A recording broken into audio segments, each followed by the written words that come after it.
things I would have said, that's crazy. It's not possible. But now, looking back, I recognize two.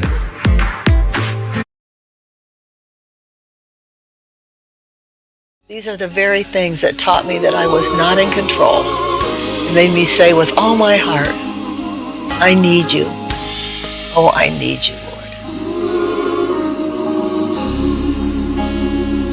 Sing it with us. Sometimes it takes a mountain. Sometimes it takes a mountain. Sometimes the troubles seem. Sometimes the troubles seem. Sometimes it takes a desert.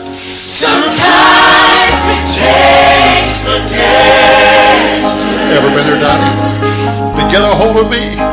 To get a hold of me. Your love is so much stronger, sing it. Your love is so much stronger Than whatever troubles me. than whatever troubles me. Sometimes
exercising his animals.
We're alive now?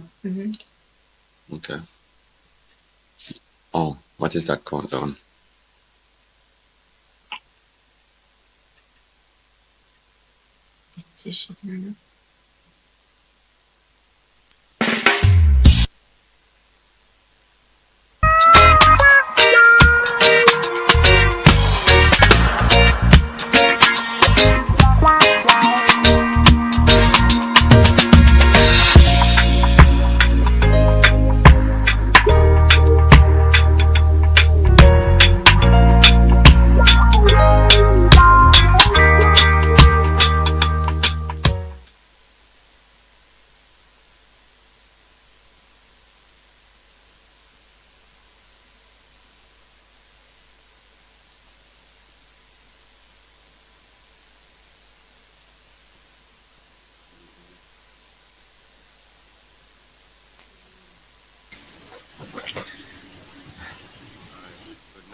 Good night. Hold on, let me see.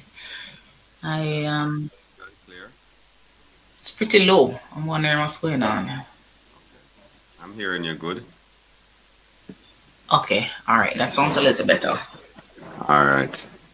So usually when we start, usually for the first 5 or 10 minutes, no wonder, people start coming on. There are about, 7 people now? Okay. Yeah. But we had problems the last time with Khalil getting on. With your perfect. Okay. Yeah. Trying to... All right. It sounds like you were traveling a while ago. Yeah. You know what happens when you're on daughter duty. When you're We definitely echoed here. You see an echo? There's an echo? No. I think Lynn is trying to go on one of the other platforms. Okay. Mm-hmm. Yeah. So tonight we're going to talk about everything nutrition. So maybe some of the things that maybe Khalil had covered before, and sometimes Dr. Denny have a different spin on things.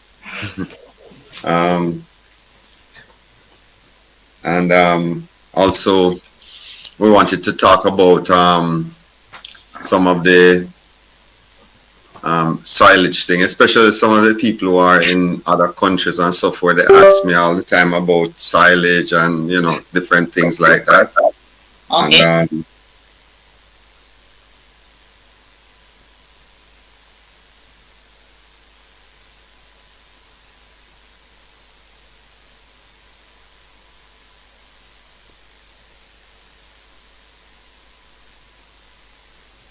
welcome, sir.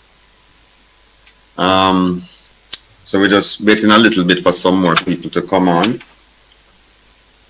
and then we'll start. Okay. But if you have any questions, you can ask. We can still even start answering some questions. And welcome, Doc. Thanks a lot for being here. I know you're a very busy lady, just traveling all over the place, and No, getting man, yourself not all the time. all That's knowledge, what only happens upon knowledge, when you wear and multiple experience all over hats. the place. That's what happens when you wear multiple hats. Yes, I know. I understand. I know you would understand more than anybody else. The traveling, yeah, I don't want to do it anymore. I used to do it years ago, going all over the place, but I don't like traveling anymore like that. I'm on the fence with traveling. Yes. Good night from Bermuda. Yes. Let me see. I need Oh, here we are. EAD. I need Bad feed. bad or the feed she produced. Okay. So this person is saying they need feed or the feed that you produce.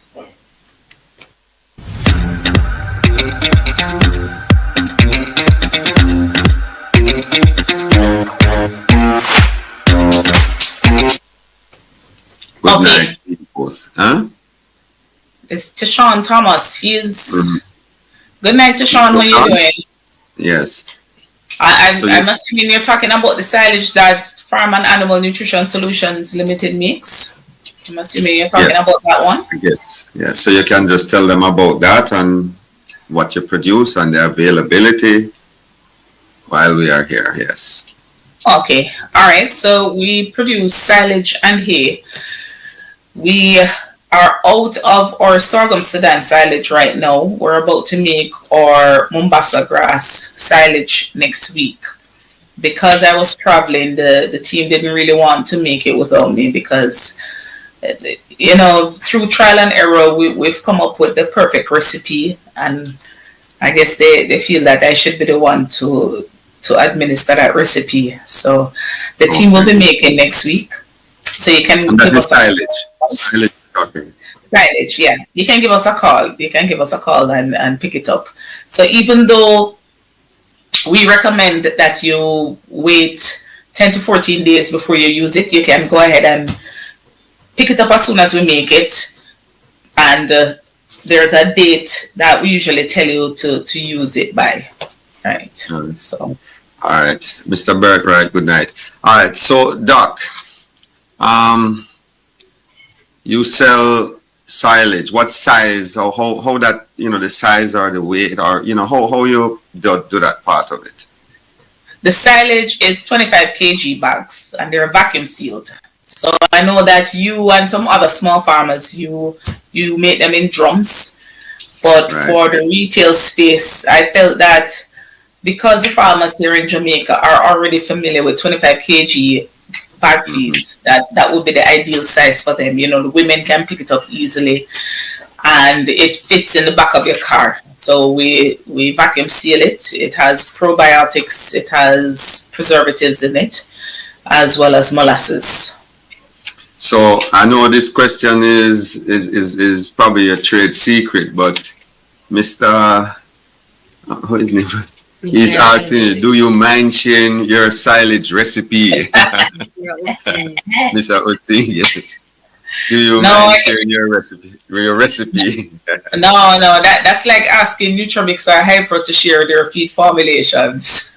I told you what is in it, and we just acquired a food label printer, and it's going to be nice and official batch code, all that type of stuff that will tell you. But it's, I mean, I basically just told you what it was. It was probiotics. It is, well, it's a local probiotic actually, EM1, and there's another local probiotic that we're testing, but we haven't started that one as yet. Molasses and other preservatives. So, you know. So this person say, well, I guess you are reading them. They say, you know, Mr. Thomas make me out. Good night, Gigi. Good night. I will be. It will be my first time trying it. Will give you my feedback. I will link you on WhatsApp. Laugh out loud and Mr. Thing there. So I'm not going to get in the silage, so you know, and into the depth of it, because I want to have a little more conversation. Just waiting on some more people to get on board. But this person wants 4 bags from you. So when you do that process of making your silage, like how much you are able to produce? I think you are only working with 17 acres of land now. We're only working with 17 acres of land.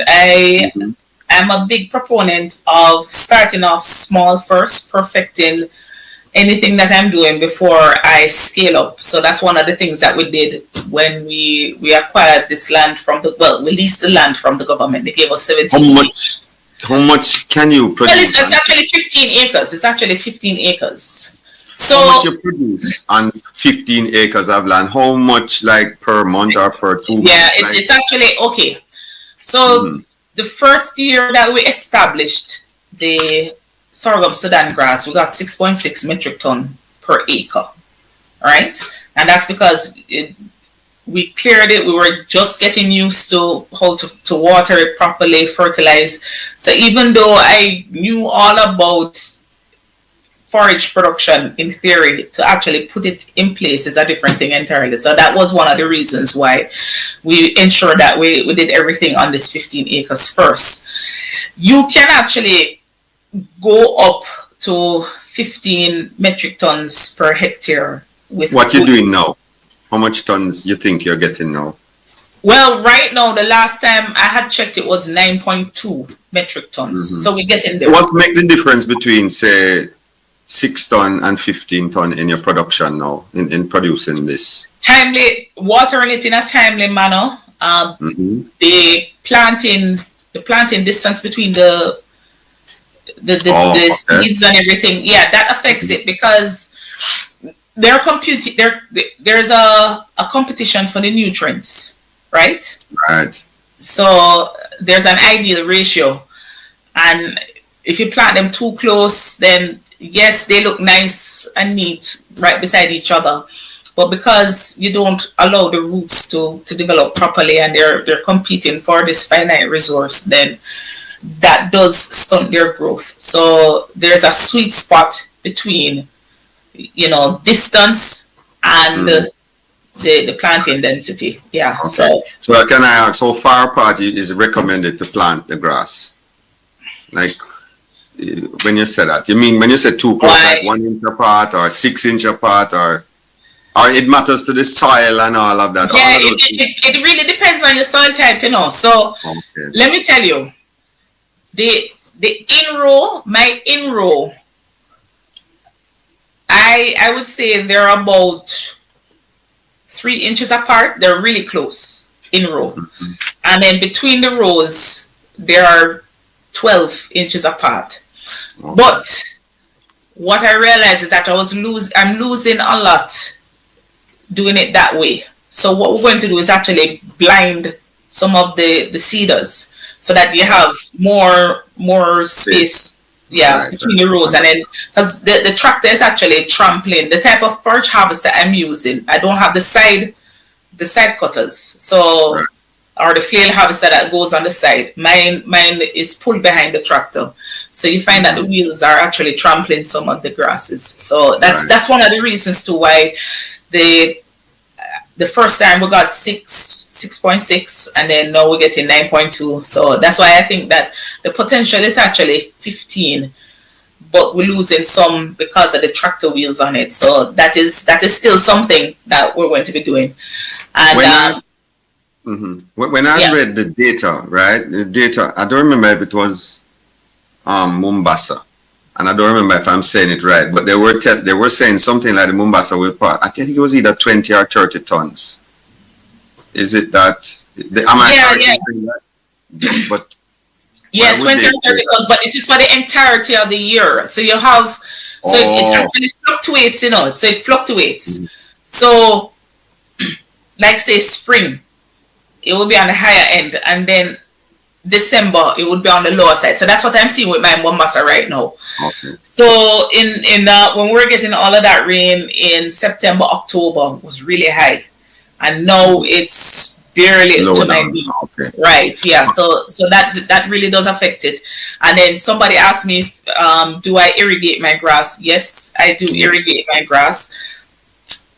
And the question now is, what is tillage? You think you have enough people? Because I was going to finish answer this person about finish that one. We have 35 people now, but go ahead, finish. Yes. All right. So yes, I do irrigate. One of the things I discovered with the irrigation is that it is best to set it up on a timer system.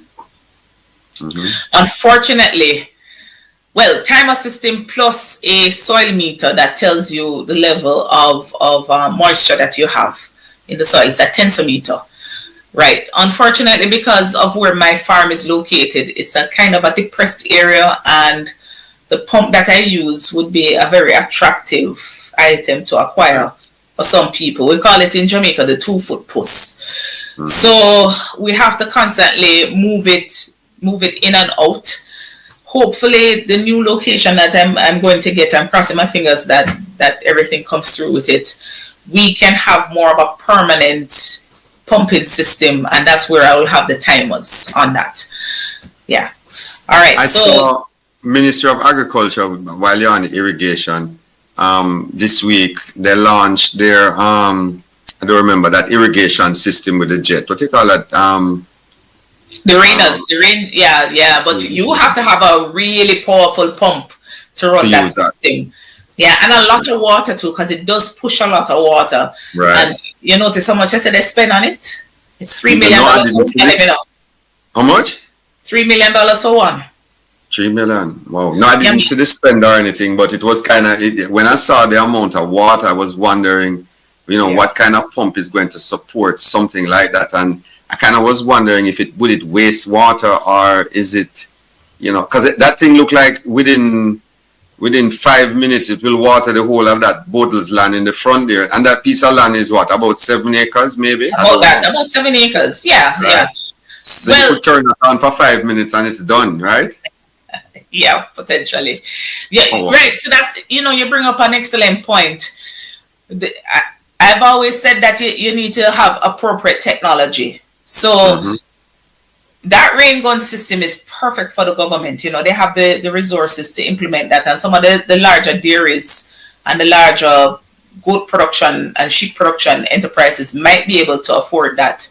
But for the other farmers, I see a smaller system be more practical, like maybe a maximum 9 horsepower diesel pump. Right now, I'm actually using a 5 horsepower gas pump, right? But if I'm going to get another one, I'll probably upgrade to a 9 horsepower diesel 4-inch or 3-inch pump, connected to some PVC pipes, some 3-inch PVC pipes, and then reduce it down to maybe inch and a half, and then have the little small rainers that the vegetable guys would use, and then you have enough for maybe a 5 acre or 1 acre system, and then you just move it over. So that's what I would recommend. I bought some rainers from China, and rain guns from China. They were okay, but the most effective method was actually once the grasses came up to flood the field. But I'm able to do that because the cane lands that I'm on, they had naturally sloped them. Because for years, that area, we divert it back to the canal. And you have to be very careful, of course, because you do lose some of your soil that way. And it is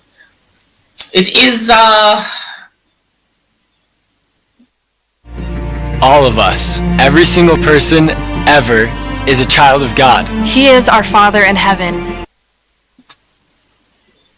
it's something that I know happens, but when you do the cost benefit analysis, for me at the time, it was worth it. It's Right. not, and I'm not telling everybody that that's how you should do it.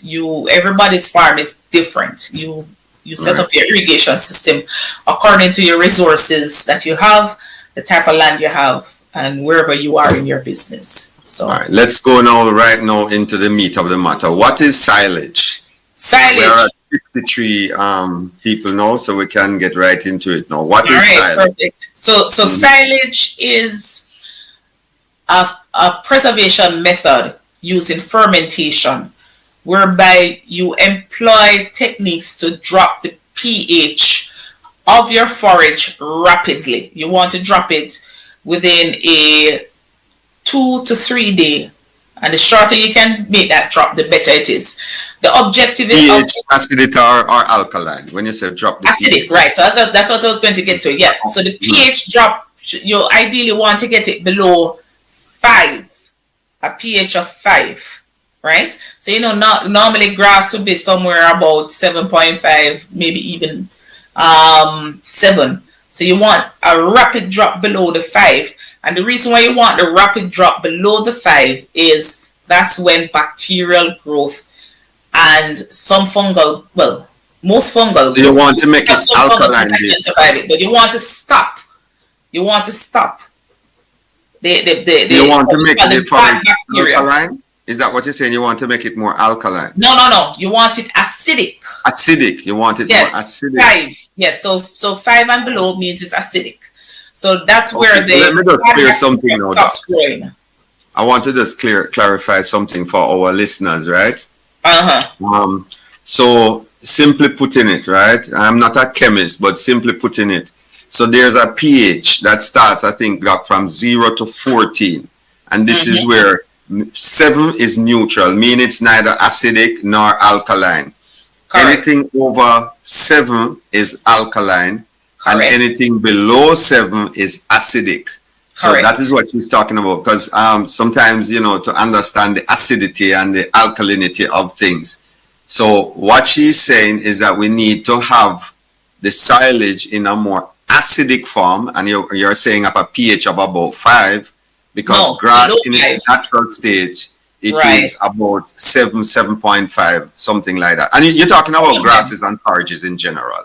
Yeah, and in fact, it depends. It depends on the forage too. So some of them will be 5.6, 6.6, and then you do have some that are a little bit more towards the alkalinic side. So that's the reason why you want to get it to the 5 and below as fast as possible.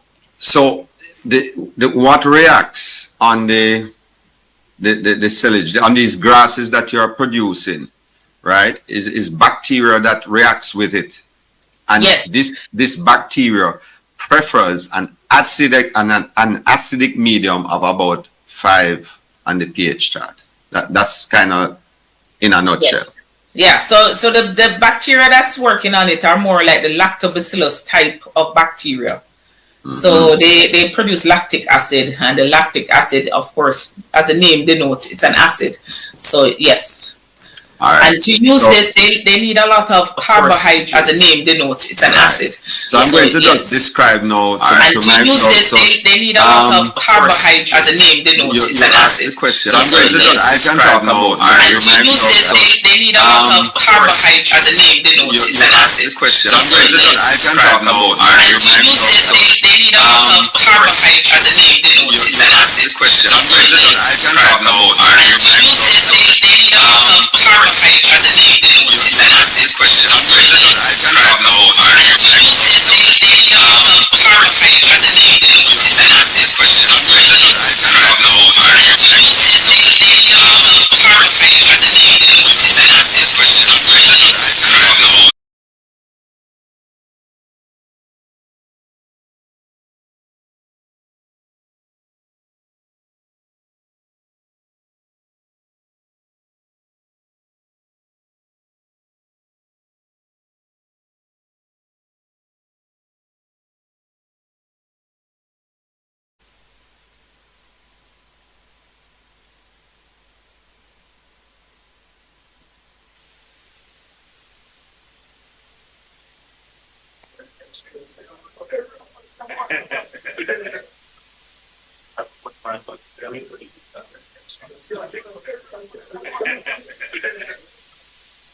Yeah, yeah.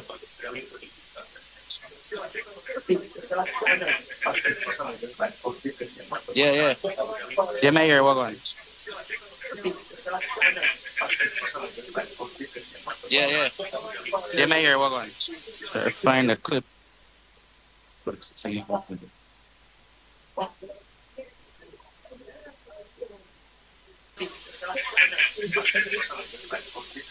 Yeah, yeah.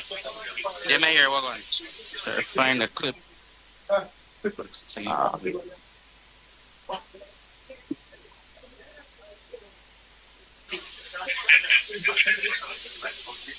yeah. Yeah, my ear, what on? Find the clip. Let's see. I saw this thing, the quality bad on it. Yeah, yeah. Yeah, my ear, what on? Find the clip. Let's see. I saw this thing, the quality bad on it.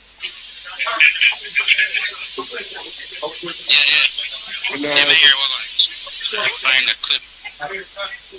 Alright. I saw this thing, the quality bad on it.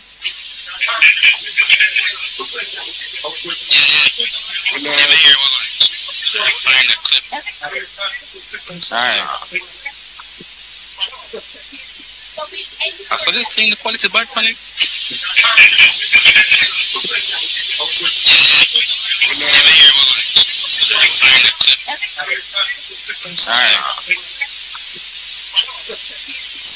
Alright. I saw this thing, the quality bad on it. Yeah, yeah. Yeah, my ear, what on? Find the clip. Alright. I saw this thing, the quality bad on it. Yeah, yeah. Yeah, my ear, what on? Find the clip. Alright. I saw this thing, the quality bad on it. Yeah, yeah.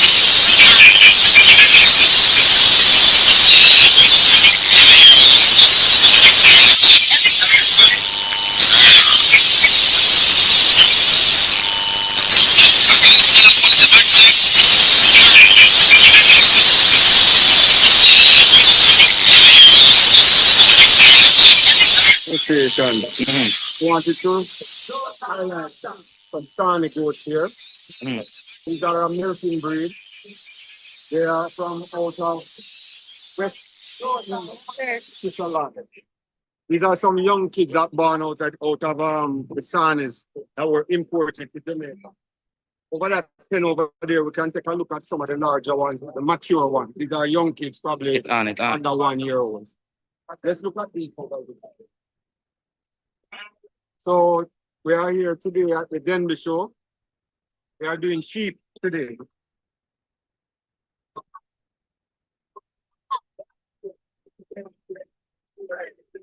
And look at the sign is mature. It's quite a large breed, very tall, quite an outstanding animal. So this is the Starning. I don't think I pronounced it right. It's Starning. I think I pronounced it good. So we're going to take a walk inside the pen here now. And you look at some of these animals inside. Yeah, big up them. Yeah, man, today I'm gonna juice and one love enough. One compound enough. Alright. So over here we have some sheep. I hope we can meet this farmer, a young farmer from St. Elizabeth. These two pens are here. We have some sheep, black belly sheep, and other things. All right. Over here we have some young rams, mixed breed, a Sani mixed ram over there, and some new rams. Moors are over here. Then we have some sheep a lot. Now, today's a lot of the sheep are not in the pens right now because a lot of these sheep, some of them are in the shoring, and you'll get a better look at them. We can also go down by the shoring and have a look at some of the judging that is going on down there. So let's take a walk down that side.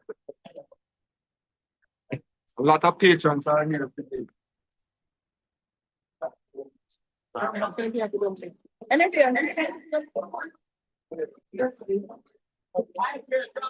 You look, there are a lot of sheep here. I think there are supposed to be 150 sheep here today and 183 goats. These are case children. Where are the case? Right over this side. Yeah, they're on this side as well. Huh? They're on this side as well. They're on both sides. Yeah. Both sides of the pen. Yeah, we're on this Okay. And case is one of the schools that is very big on goat rearing and sheep rearing. They actually have a small ruminants pen and facility. Sorry.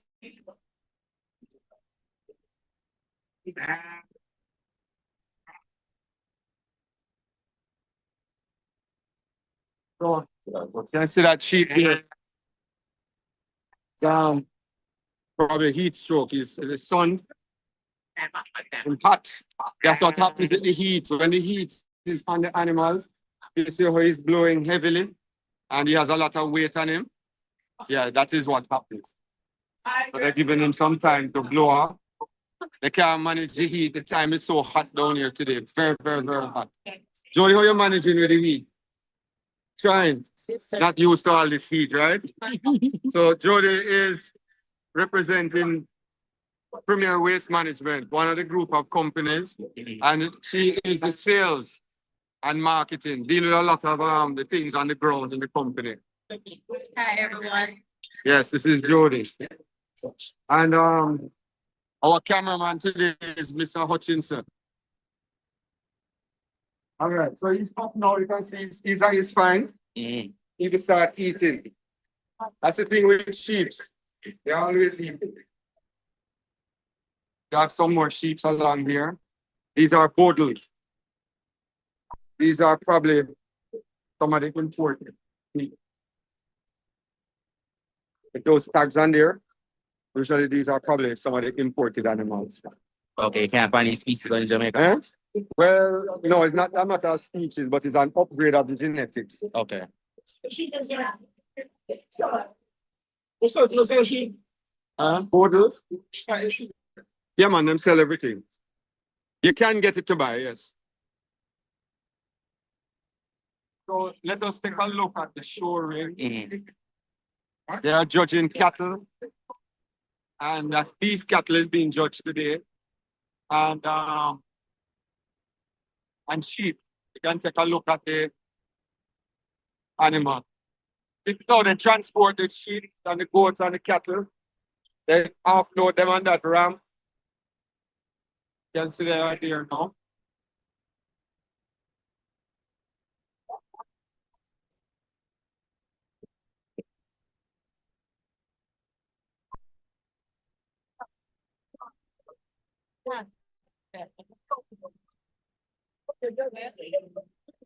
So you can see what is happening here in the shoring. So we're not supposed to go in front of the judges. Supposed to stay behind. Let's take a look. Yeah, you're afraid of the cattle? Sir. Hi.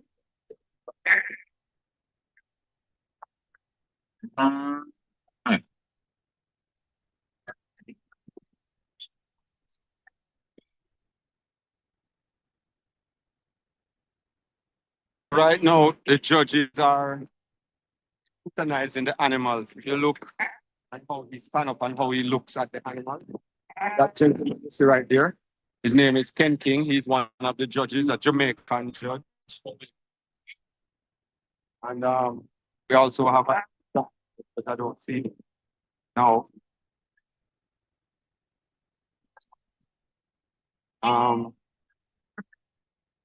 this is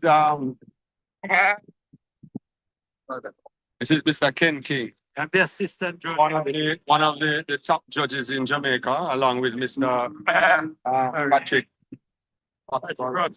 And this is Mr. Fario from Western Jamaica. Mr. Fario, Western Jamaica, one of the judges from RADA. That's good to see you. All right, so as you can see, we have the ministry and we have small farmer. Yep. And we have those look like ministry animals today. Now, in a judging ring like this, you have stewards.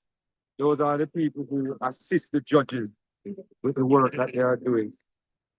And you will see those people walking around as they go along. So, we are not supposed to really talk to the judge. If they approach you, you can talk to them. You're not supposed to really interfere with the proceedings. Okay, so If you look along the fence line, all the animals then waiting. Those are animals waiting to be judged. okay. You see all along there. So what do they look for? The judge? So you can ask the judge. And what the judge did a while ago, he eliminated some of the animals. And after he eliminated the animals, he's left back now with how much? I think 5 animals. So he's now going to know. So maybe about 10 or so animals was inside the ring. Then he eliminated some of them and he cut it down. Now he has 5 animals that he's going to judge from, and he'll eliminate and then leave 3 probably. And it's to the judges how they feel like doing it. Okay. And now they will pick second, third, and place based on what they see in front of them. These persons are the stewards. They are usually from one of the schools, like maybe Case or Hart Trust NTA. They are students who help. So while they are doing this, they will keep records. Now, you see the judge, what he's doing there now. The people behind us is also looking at what is happening. So he's looking at the animal, he's looking at their feet, their legs, if it's straight.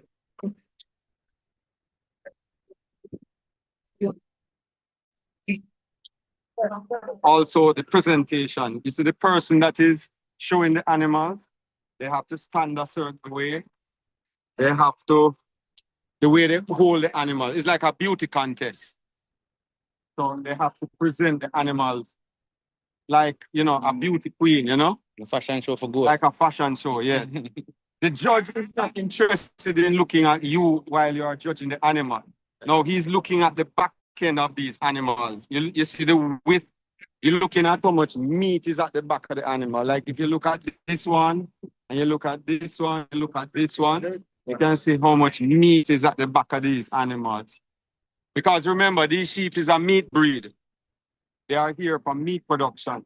So the judge is going to select and see which animal has more, you know, bigger back end and will produce more milk, more meat. Okay. They look at the length of the animal to see who is the longest one. The longer animals will have more space to carry kids. They look at the udder and how the udder looks on the animal. If they have good udders, maybe 2 and or you know whatever. Mm-hmm. They look at the top of the animal to see how, you know, flat and how, you know. They look at some of them, you know, they have different variations. They're looking at all those things.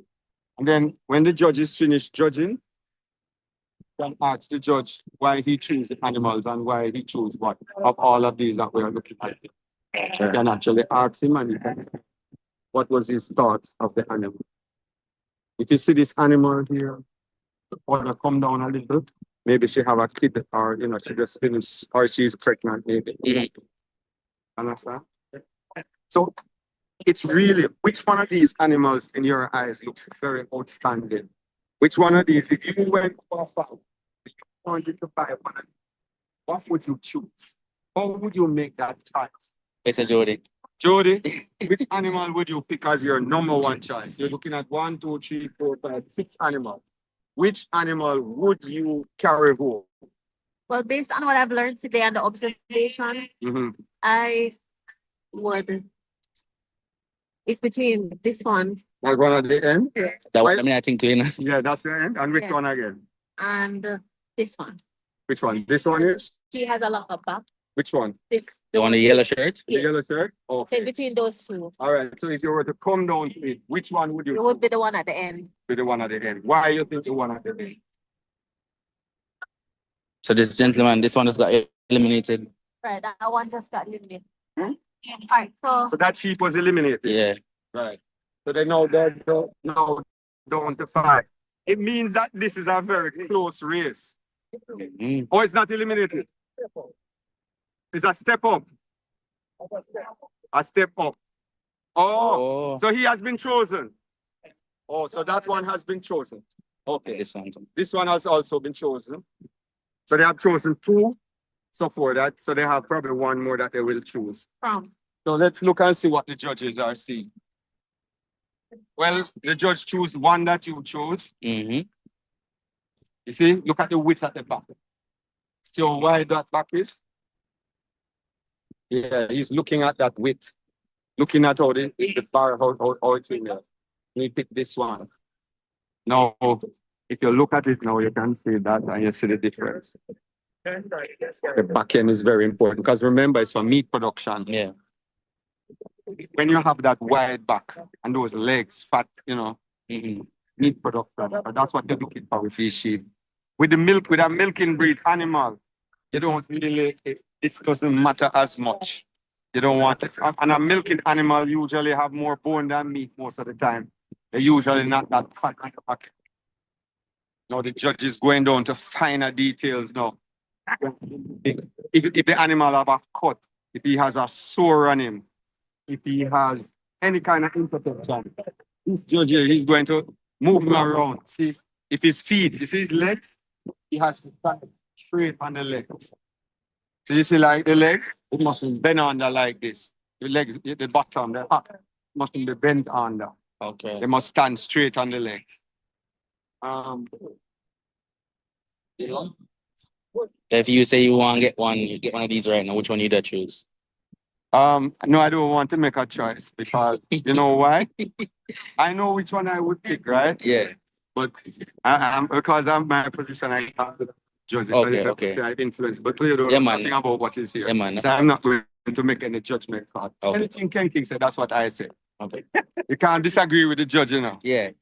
Because the judge can throw me out the ring. Right, Mr. Judge? So these are the 3 that is now chosen for first, second, and third. And you're going to know. So this is first, second, and third. Now, though they're going to come down now and say who is first, who is second, and who is third. Trying to find fine details of flaws that they find. Now this he's looking at the top line. Now looking at the top line of all of them. See if there's any flaws in the top line. Right? They're going to check the top line of all 3 animals. You know, you must have a level knife back. Going to look at the length of the barrel. So you will see one by one the different things that the judges are going to think here. And I think we have an international judge here today. He's from Barbados. Right. So he's from Barbados. Would the gentleman in the green? Yes, in the hat, yes. Okay. We'll see.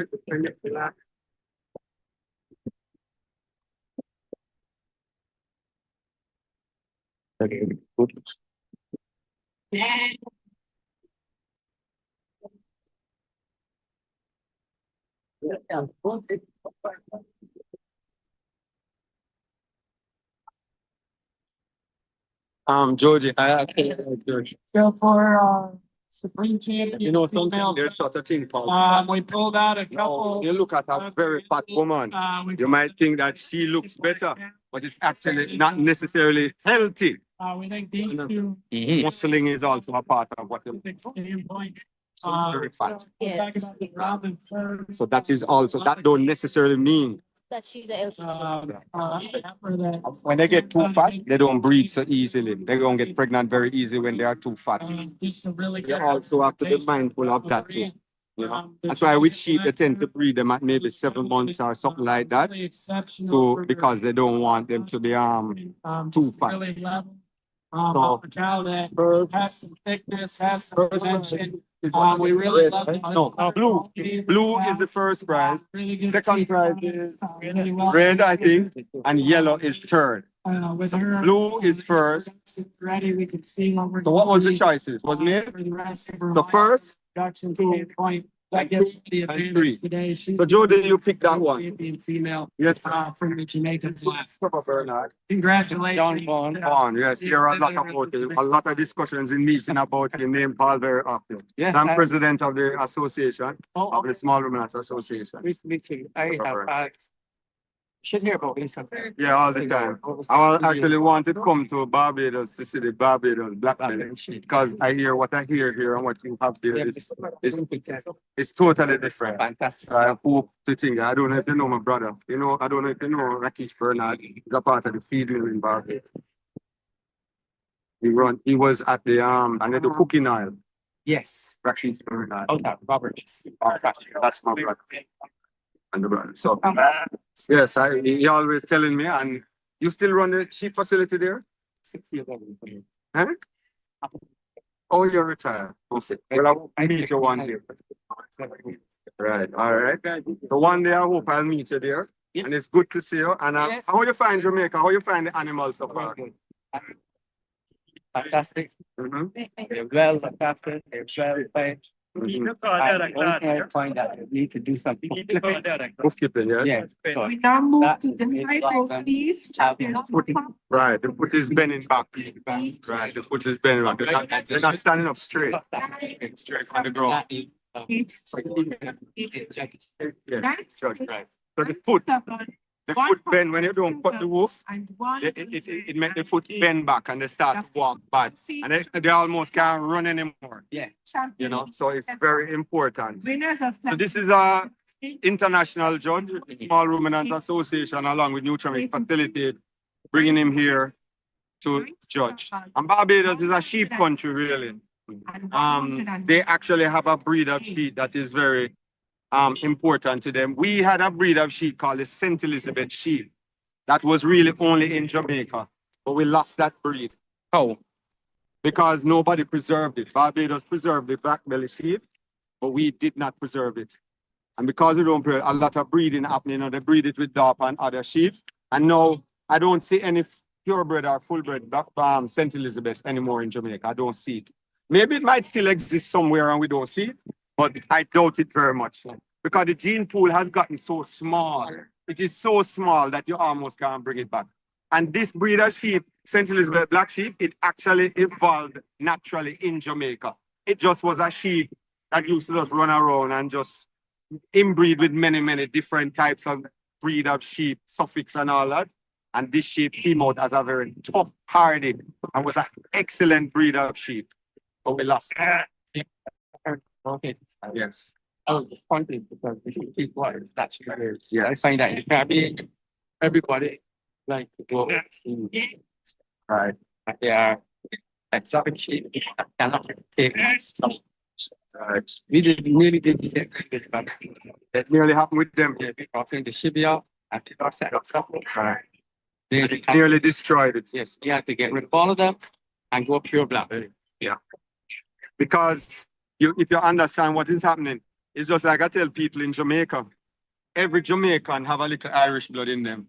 Because in the olden days, Irish were slaves also. Yeah. And they said that maybe Jamaicans, 10% of the lineage of Jamaicans are Irish. And people don't realize them have this white blood in them. Yeah. And the Indian blood also is in a lot of people, even though Jamaica is full of so much dark colored skinned people, but we are not a purebred race. Yeah. And Barbados is the same. It's the same thing in Barbados. Because we have a lot of English and Scottish and all of this bloodline in our lineage.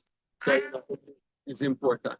So It was very good to meet you, and I know I'll see you tomorrow. You're going to be in the ring with the. Of course. Are you managing the sun? The sun don't give me nothing. So it doesn't bother you. I love the sun. Oh, so you're having fun then? Of course, it's great. Yeah, that was one of the things. I was here saying to the people, you know, we need to put a big turn. No. You're bringing this foreign judge come to Jamaica, and this man probably not used to the sun. How we are going to manage? Those were some of the discussions, you know, that was in the back of our minds that we were discussing, because I love the sun. We don't want to go back and say, boy, Jamaica terrible, you know, the sun too hot and I'm nearly dead. I've been here 3 times. Yes, I know. I just jumped. I love everything here. Yes. Hospitality. And we are glad to have you. We're glad to have you. We're glad to have you. All right. So good meeting you. Right. And I know you know my face now. We weren't in. Of course. Right. But yes, we'll meet again. No problem. All right. So as you see over there, they will sometimes they put the that winning thing. With the ribbon. The ribbon, all right, let's say ribbon. Sometimes they put the ribbon on the actual animals, and they come and take pictures and so forth of the winning animals and so forth. So you can see this is the next class. Right. He's now going to judge this next class. So we will move off. Your pick again. She's the first time she's seen sheep. What is it you choose out of this? So now they are doing a circle. Come down to the ring. They are circling the animals now. And when they walk around in a circle, they are able to see how the animal walk. You know, I mean, they'll see everything. And the judges stand up and they watch the animals. And what the animal is doing there now, jumping around, that is fine. So she's now peeing. And the judges won't have a problem with that happening. See that? Now the judge is going to ask the animal, they're going to face the judge. The judge will look at them and he's going to look for all of those kind of things that we are talking. You see, you look at that. Judging here for the eyebrow. Look at each of them how they stand on that back foot. You know the reason why that back foot needs to be flat on the ground? Because of what? Because of breeding. When the ram is going to serve the female, he jumps on the back. He jumps on the back of the animal for mating. That back leg has to stand firm on the ground or she'll fall.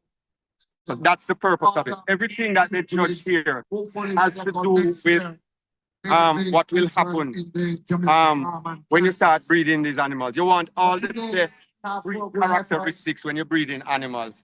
So how they stand, their back line, the width of their legs, the barrel. For them, the barrel is the length of the animal. The longer, the more kids they can hold inside there, the better they keep them inside. All those things. It's the same with human beings too, you know? It's like when I was young, they used to say, a woman, like Jamaican women with this wide pelvic bone here, when they have this wide pelvic bone, they are better able to birth the kids. When you have a narrow pelvic bone, it usually makes the passage very narrow, and you can't have the kids as good. So you see, even with us as you. It's the opinion of the judges. We think that would be good. So, Mr. Ken, I know you're not in the ring right now, are you? I am.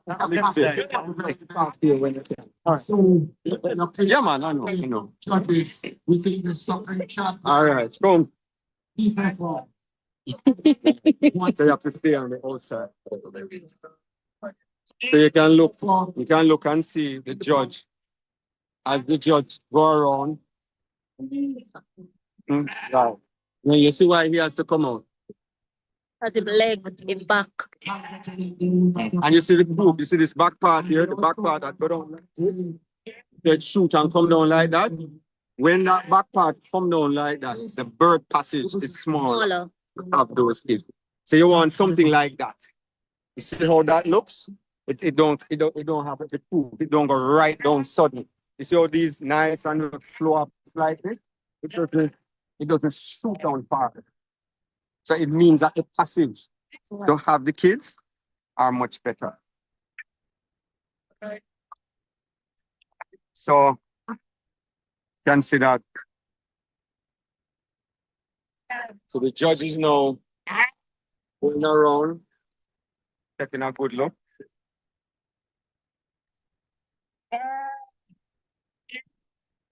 Jamaica Black, sorry. Jamaica So Old Breeders. this is the first in a long time that we have had an international judge for the small ruminants. For animals having And respective class. especially this is a sheep expert. It's very good. That's the Jamaica Black. They're doing the same thing over there with the cattle. Class Over there. 8A. It's the same thing they are doing with the cattle. So they're doing the same things with the cattle over there. So these are all the meat type cattle. That's the Brahman over there. The red pole is on that side. The Brahman is like the Indian cow, they call them. And one of the things with Brahma is that they can manage the heat. You notice them tie them up in the sun? Yeah. Sun don't bother them. Sun don't bother. They're Brahma.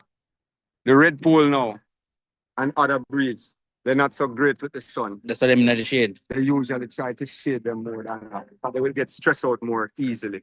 Them Okay. they're some puff cow. them resistance to parasite and a lot of things. But they have a mind of their own. Are them have control? No, they're very highly intelligent and they can get very aggressive. Okay. Yeah. They can become, look on that one who is pretty beautiful, big and nice and powerful. Very, very nice cat. Now, if that animal decides to push on you, right? Yeah, are you that? Yeah, man. Make sure you get out of the way. See him? Watch him. You like to cook from Minar. Yeah. You said that. So yeah, you have to brave handle them type of cow. No, it's not brave. Once you're an animal person. Yeah. Yeah. Okay. Not so much brave. Because if that animal decide to, it's when I'm walking at, and then they put the ring through their nose. So if you pull on that ring, it hurt him. So they bore the nose and put a ring inside there. If you notice the ring, you can see the ring in the nose. That's how you control the bull. Once you hold that ring, At ease. him have to move with you because it hurt him. If you pull on it too hard, Anywhere else you pull now that thing. right, and it caused him to be restrained. So that's what happens with that. Right. So the Jamaica Black is a meat breed. That is Jamaica. It was created by Mr. Lecky way back then. So we do a lot in livestock. And the red pole, they were created in Jamaica to be able to handle the heat, stress, and everything in Jamaica. So today is the beef cattle and sheep, and tomorrow is goats and the milking breed of cattle. Oh, so these are what they're doing for today now. Beef, yeah, this is beef cattle today. Okay. You can take a closer look at it. It's that big, lovely red pole there.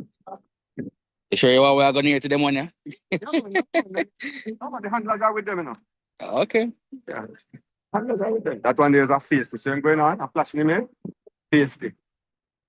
See? Watch it. See? See? Start moving.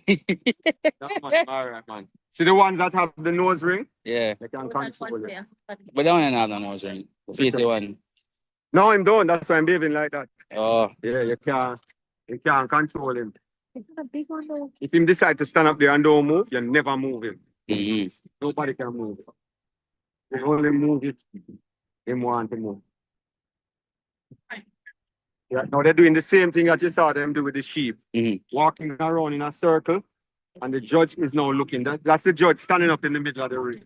That man, I look serious, man. The judge there, it's also an international judge they have for the cattle. And the judge is standing in the ring and walking around. These cattle belong to different people.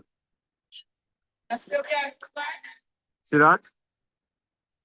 They are going to judge them. So they're going to judge them based on their breed type and the same kind of criteria as both. it's almost the exact same thing. The big one don't want to move.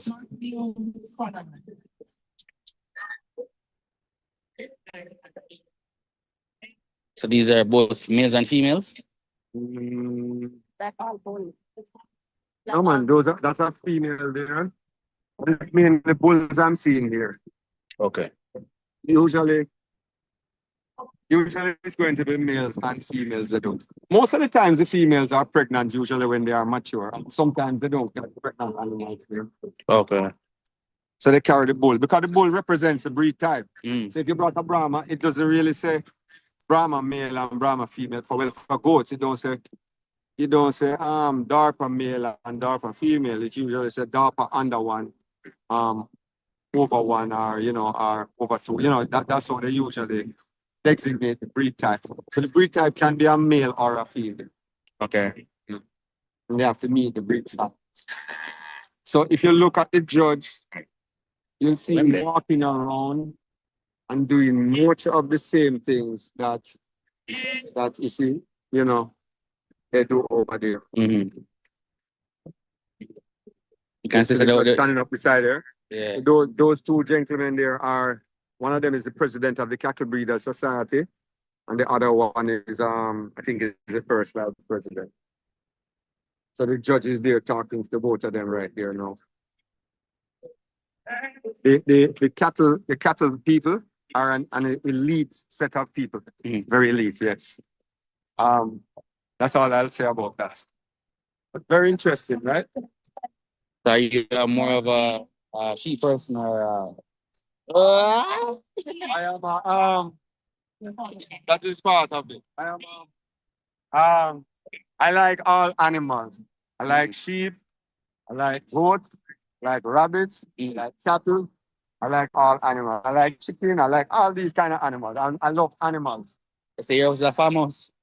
I wish. I need a nice big farm to live on. Yeah. I have everything around. Animals bring me peace when I see them. Okay. Yeah. Now, if you notice what is happening here now, these are with followers. They're probably judging a group of animals with followers. So followers mean baby.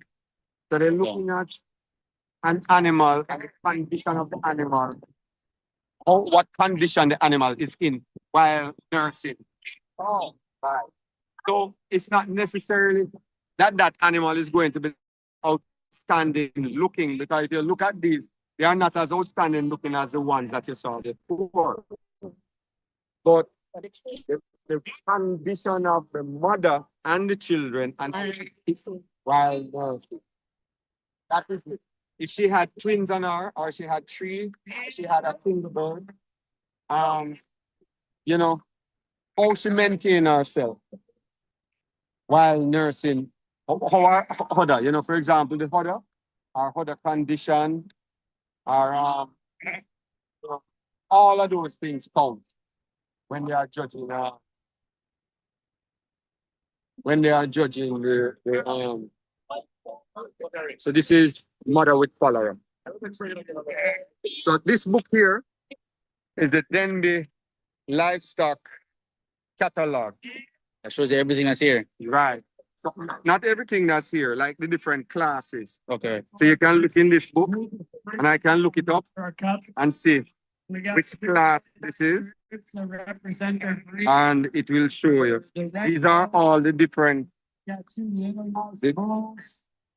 heifer all different. isn't quite as high quality as bulls are in the Jamaican black group. We got our Supreme Champion cow. We got another really nice bull. The bull in the middle probably doesn't fit the group quite as well. A little longer, taller, not near as balanced as the other two. When we get to our brown group, a group that's really nice, that all three of them really show really good Brahma type. When you look across all three of them, they're really consistent. They look alike, good size, good phenotype. The Brahma group's going to be your grand champion group for today. Congratulations. Brahma group is more outstanding. How are you, sir? Hey, yeah, section of why I'm here. Long time. Yeah, time. So this young gentleman here is from the Cattle Breeders Society, right? Yeah. You're what? His first vice president, the president? No. The PRO. He is PRO. Yeah. That means, he's the man to talk to. So why did this cattle win today? Why are you talking this cattle? What is your opinion? Brahman. Yeah, why do you think the Brahman win today? As a group, they're showing us a lot. And as a group, they are more balanced. They represent their breed. The breed type. The breed type. They represent the breed type. While the other groups have winners. For instance, the Reds have two very good bulls, but the female is weak. And then the same thing happened. The blacks have the champ, the supreme champion cow, but one of the bulls is have too much of a Brahman. Look at them. When you look at those, you see they're them well balanced. really well balanced. Well balanced. True representative. So there are true representation of the Brahma breed. Yeah. Right. So these are purebred animals. Yeah.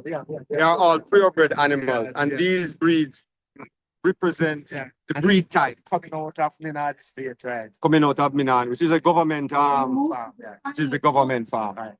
Right. So that is it. So the cattle breeders society, they're always big out here, and and that is the church. Taking their and Alright. out the class So that is it. So we'll take a look champion here. cup, however, for champion feed calf are for registered and unregistered animals. Winners of class is 63, 71, 75. I hear for this animal thing, you have to have like actual papers for the animal. Like you have papers for a car. Similar, yeah, birth certificate. That's what they move into. It's not really so, but yes, one of the things. Talk to you. All right, Mr. Soldier. Yeah, man, you're the live stream. Soldier, man. Yes. So if you come and talk to me, I go find it, don't quarrel with me. Soldier, man. What that now? Learning the number for the that is more of what I'm going at the Agri. Remind me what. Manager Manchester. When we Oh, where you want to buy some gold? Yeah. Animals going to be. You going to be here tomorrow? No, me I can't do. Some gold and don't come here.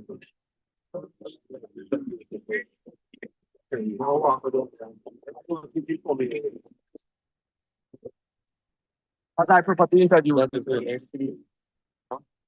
Give me a few minutes. We look at it right here. So yeah, we find out. In our go 10 years. We forget to know. So me not let go 10 years. Do this from now walk back. Me come right. Or we are stream down. Yeah, not going to go. Alright. Yeah. So the person who got the first prize, that's what it is. Last 112. Alright. It looks like these are the last three Huh? for the group or last two. I guess. But we're not listening. Oh, I was telling you about Catalog. the book, the catalog. Yeah. So every class that there is, this catalog has everything in there. Everything is in there. First prize, second prize, It just tells you what events go on and how they go on. Right. See, like I have the bull here, 3 years and under, 5 years and on, they show all the different classes in this book. And the goats are here too. The cattle. Everything is in this cattle. And you actually can get a copy and all the rules that govern how this show is run. Yeah, you can find them in there, so. Yeah, the rules are in this book, which is very, very important for us all to go through it. Okay. But I'm going to go through this book at a later stage. I want somebody to explain it. As you go along to the book. Go along, right. So, take a walk. I come the animals here. People pick up an animal. So people can see. You can see.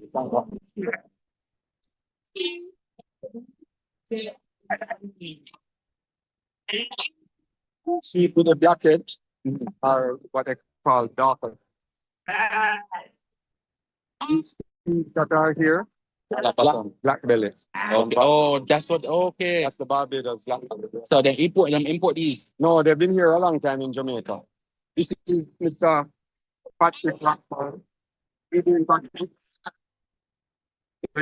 is one of the judges for years. He actually showing sheep today, so can't be in the show ring. Set up animal here.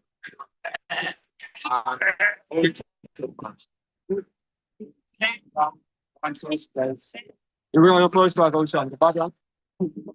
What he was on, the other breed. No, when they eliminated that class, what entered in the Java. Java, yes, and one of that. Then I had a young Italian, one second place.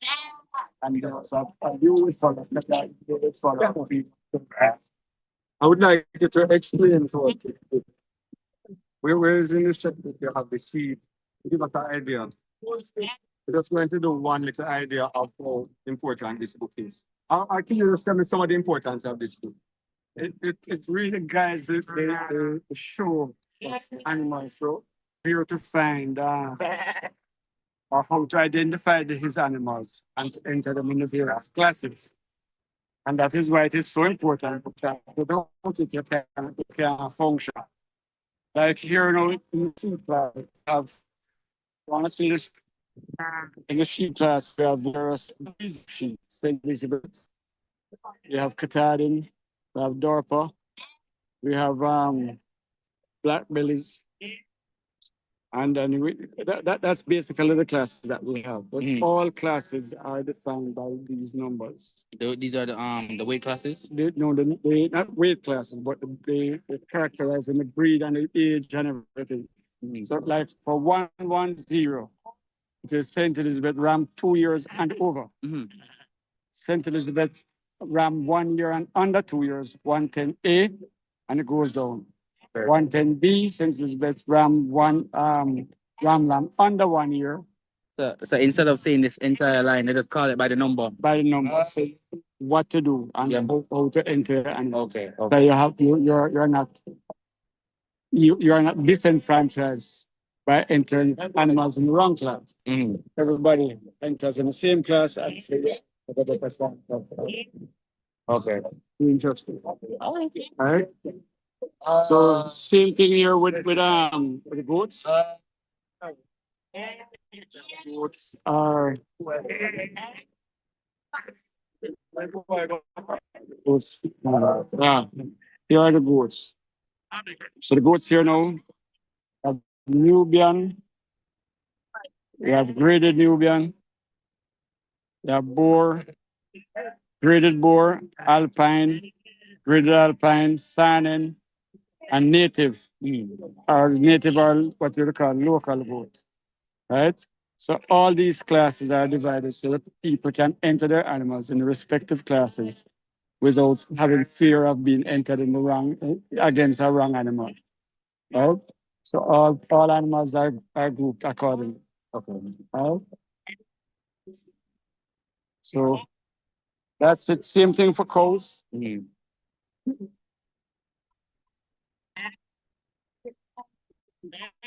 the coast category. This is Jamaica Brahman here. But Jamaica Brahman has a category for itself. You don't like you have the goats, you have different breeds of goats, different types. The Brahman here now, number 86, class number 86, bull 3 years and under 5 years. 87, bull 2 years and under 3 years, and so forth. Okay. Right? Yeah, that's how it goes. So it's like a Bible every year. Yeah, it's like a Bible for the event. For the event and for the farmers. Yeah. So this is basically like the categorization and the do's and don'ts of this event. Exactly. Okay. Right. There's no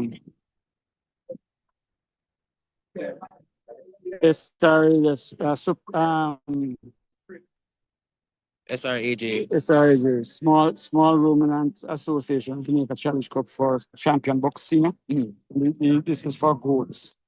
So you have you're going to have a judging for this Supreme Champion Buck, Supreme Champion Doe, and the legs. All right. Okay.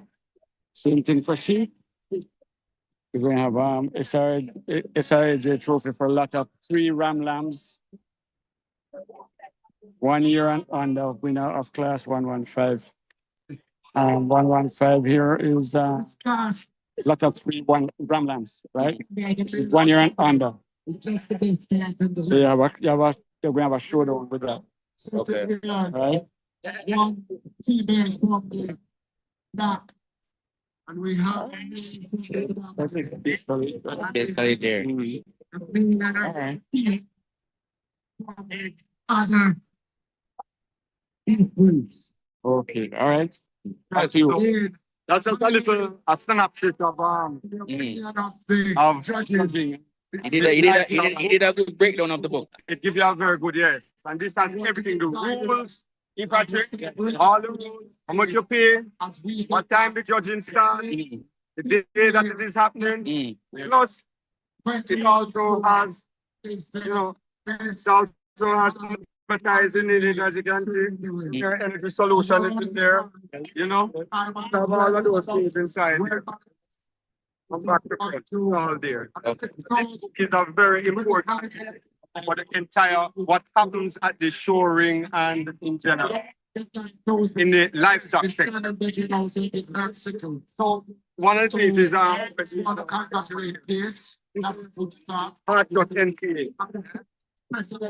one of the schools in Jamaica. So I'm used to this blue uniform here, right? So Hard Trust has a small ruminant section where they do goat, rabbit, cow, everything. They do everything, train how to rear them, how to take care of them, how to do everything. And that school out there, Ebony Park, they tell me that you have free tuition, free Wi-Fi, free housing, free food, everything free. And free care uniform, right? Yes. So no young student or no young person should really don't have a professional because they teach many, many different things. Yeah. Animal skills, everything, So if you don't have the money to go to university, you can get a university at this institution, the Hard Trust. Yeah. And they also have this new uniform here, like this young gentleman. No, I don't know, it looks very pretty. 14. On the yellow, I was just wondering if there's a modeling thing going on. It looks very, very nice. And that young lady over there, your one looks different. Yeah, one was green. Her one have green, so she have the Jamaican colors on her one. Let me see, that looks nice. Really nice design. Is hard design it?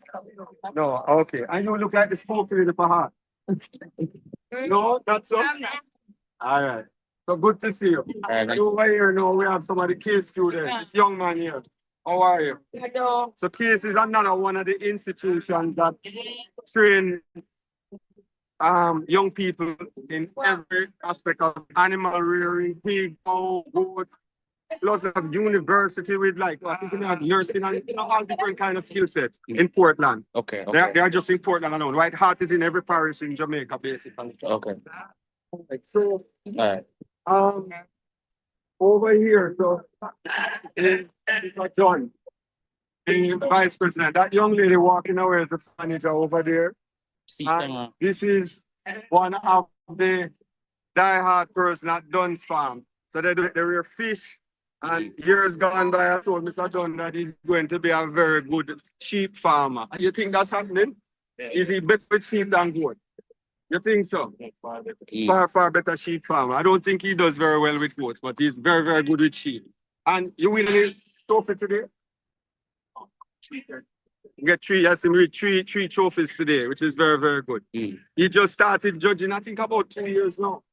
2 years now, he started going the show ring. Okay. And in the beginning, he didn't have any sheep, literally never have any sheep on his own. His wife had, but he did. And now he's growing with it. So where are your animals? These? 2 black belly here, right. I'd introduced him to the black belly some time ago. This is Dunn Fish Farm. He is the first vice president of the association. Okay. All right. I respect it. Yeah. Good day. That's fine. But I want to step in it. All right. So we are going to go now. We might take a walk down at the goat pen and have a look down that side. I think we have covered. You see, they continue with this judging. This judging starts at 9 o'clock in the morning And finish when? and finish sometime 4 or 5 o'clock. So right through the day. Right through the day in the hot sun like this. Dedication. Man. Yes, it is. Hi, how are you? I don't join you yet. Why you don't join me yet? We can't manage the pressure. Which one of the pressure them you can't manage? Keep it pressure then. We So can't that manage you that. go. If it was much money, man, our passport. No, But I hear, no, but But they if say you them go just a for- kill the cow them on the field and just take with the meat. Every minute I see it happening. But not happening so often. Mm-hmm. No, I'm told that seems to be doing like that. Down. Which area is that? Seriously. So the cow step is down. It looks so. I went to the book there. Oh, recently, I just get him shot. Right. I don't think it's a passport alone. I think a cow is a little more technical to teach. Yes, harder. That is one thing. One thing. Yeah. But no, they insist you have the passport when you're traveling. Yeah. So if a man don't have it, go stop. What is a passport? Explain to Alright, yeah, so because you're online. oh, I just alright. telling you. You're online. Alright, so What is passport passport? is that the ministry sends to people from livestock that will take 22 times in the book. They take a DNA sample where they take one tap. Oh, you got a DNA sample? Yes, a DNA sample. And they then write up with the actual passport, have a scanning thing, it's a traceability thing. And it has the previous, it has the numbers of the tag, person has the previous identification. And you cannot sell a cow now to a butcher that going to any replicating place. So even if them travel on the road without that passport, but they can't move with the passport. They have cows in the truck, no passport in there. Basically. You know, I saw a thing the other day. I saw the cows were lined up. I think it was juicy beef. Yeah. And they couldn't slaughter them. Because they never have no passport. They never have the passport. And juicy beef basically couldn't slaughter them. And Juicy beef won't take them. And juicy beef will not take the animals without a passport. We had earlier had a discussion about it, about birth certificate. And that's what he's actually talking about. You have to actually have a birth certificate for the animals. So if you don't have that, and you can't travel it. You can't travel. If you travel on the road and the police stop you, you get locked up. You have to have the ID. It's almost like if you are driving and you don't have your license. Yeah. The police can take you away. It's the same kind of thing. So that animal thing serious. Yeah, it's very serious. So that is now stopping people from stealing animals. From not animals, cattle. Okay. Only cattle have that birth certificate now in Jamaica. So about the whole goat thing, come and say people teeth go regular, you know. Yeah, and he's saying the reason they still continue to steal goats is because goats don't have a birth certificate like that, basically. Okay. Traceability, DNA testing, you know, all those things you hear him talk about. DNA testing, birth certificate, tag. You know, you talk about the 2 tags in the ears. You have to have all those things. If police stop you on the road with cattle, you have to show paperwork for every single thing you have in there. If you listen, can you hear yourself over there now? Hmm? So if you listen, can you hear yourself over there now? Oh, I can, yeah. Yeah. Okay. So we're gonna go in the pen here now. And I wanted to meet this young lady here before she disappeared on where's she here? Oh no. So I can hear, yes, myself over there and the so this is the Nutramix tent. And we can take a look in that tent shortly. I wanted to go upstairs here first. Yeah, man.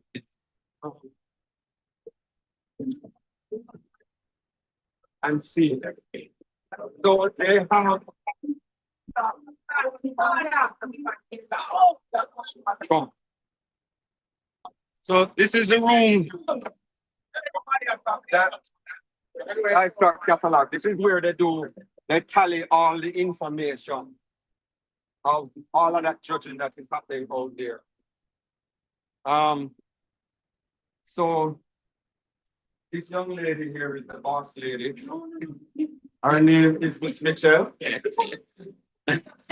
So, Miss Mitchell, I just wanted to know what we do in this room because people don't understand the functionality of the room and you know what you do. This is the admin section, right on all entries, make sure everything black and books. Everything is in order, according to the catalog. So this catalog we just talk about. Everything, she follows the rules of this catalog and she logs all of these. These are some tags that she's writing up here now, this young lady. And she put the different criteria on that tag. You know, you might have a sheep, male, under one, different things. These tags are tied on to the animal around them for identification purposes. So this is the brainstorm, this is the brain of the entire livestock judging operation that's going on. The entire operation. Yes, you can look at the card. This is a card. A bull, 1 year, under 1, 2. It puts a name there, date of birth, College of Science and Agriculture and Education, Pasley Gardens, Portland, and it has everything there, class 101. And that 101 is in this book. Yeah, is it on the gentleman was Right, you were showing the class. So this is the tag.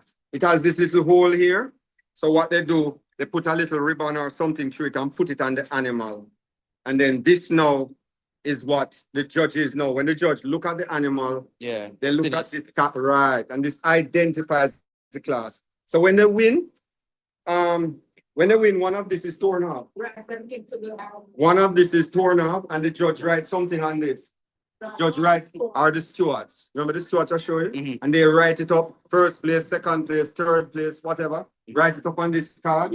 And then these cards come to the boss lady inside here. And then she now tally. So on Sunday, that's the day that the winners do a march. They walk the winners and they go into the big ring up there. And that big ring now is where they showcase. So maybe the prime minister or the opposition leader or dignitaries, right?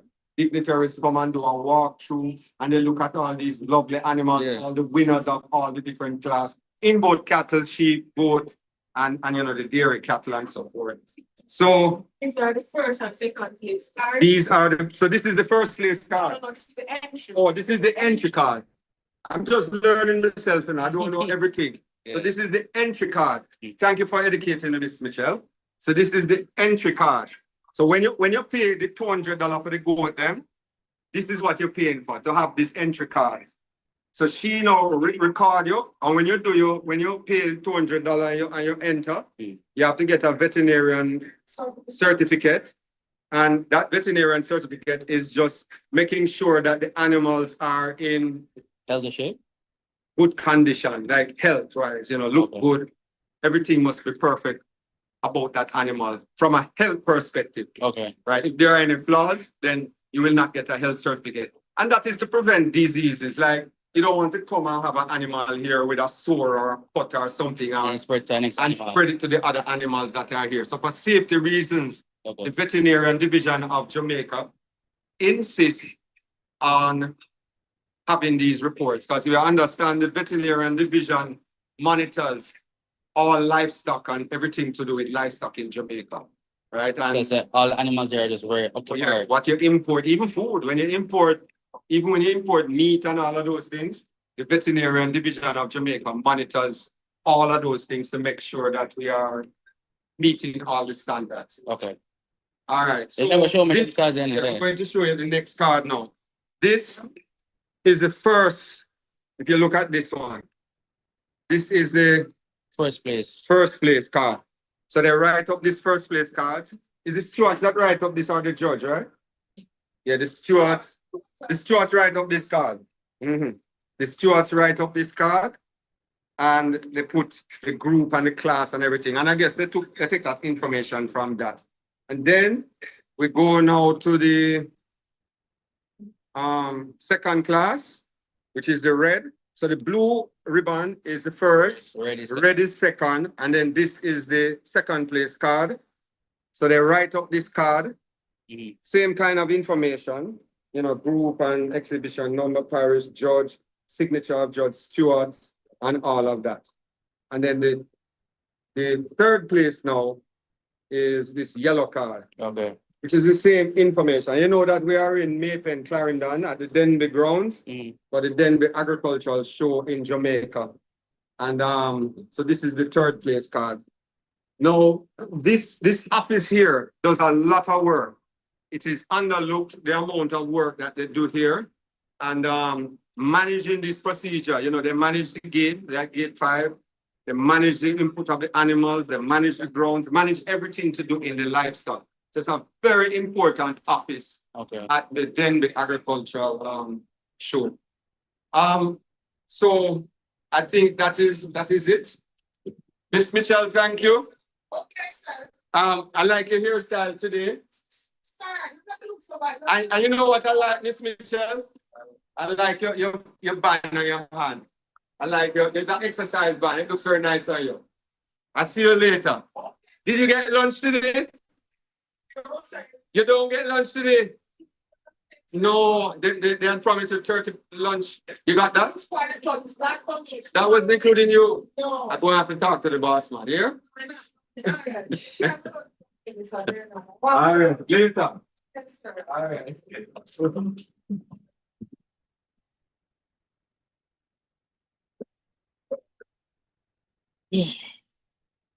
So where to next now? Nutramix? So we can take a quick walk through of the Nutramix and everything that helps. So Nutramix is one of the feed mills. So Nutramix is used for cattle and goat and cow and chicken and everything. So they are displaying you know, all the different animals that they supply feed for, or some of the animals, because they have cattle here. They have pigs. It's echoing.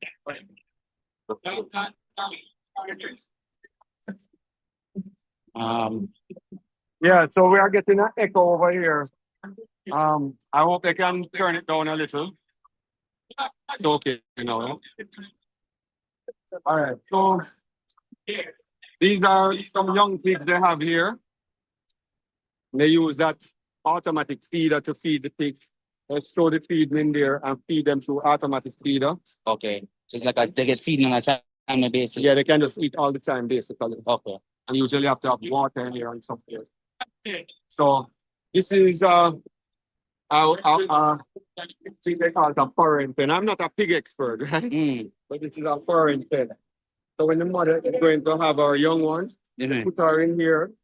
She have the young ones, they can come in and out. And I think it stops her from crushing them or lying down on them. But these pigs will have 12, 15 liters, you know. They have very large litter size. Okay, okay. So,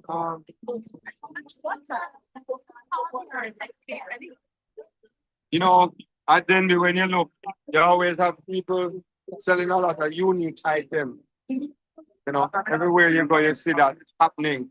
A lot of people sell a lot of product here. It's part of what the life of the Denbigh group. Okay. I can talk to you, of course. Yeah, man. So I'm not an expert at feed, right? But you cannot explain what all of this is. It's nice to know. All right, no problem at all. So what we have here is a farrowing crate. Yeah. A farrowing crate is essentially a spot where we keep the sows that are planning to either gestate or what is a sow? A sow is basically a mature pig. A mature pig that is has already had a female. That's a mature female pig. A mature female pig that is that has been a mother already. That has already delivered a litter.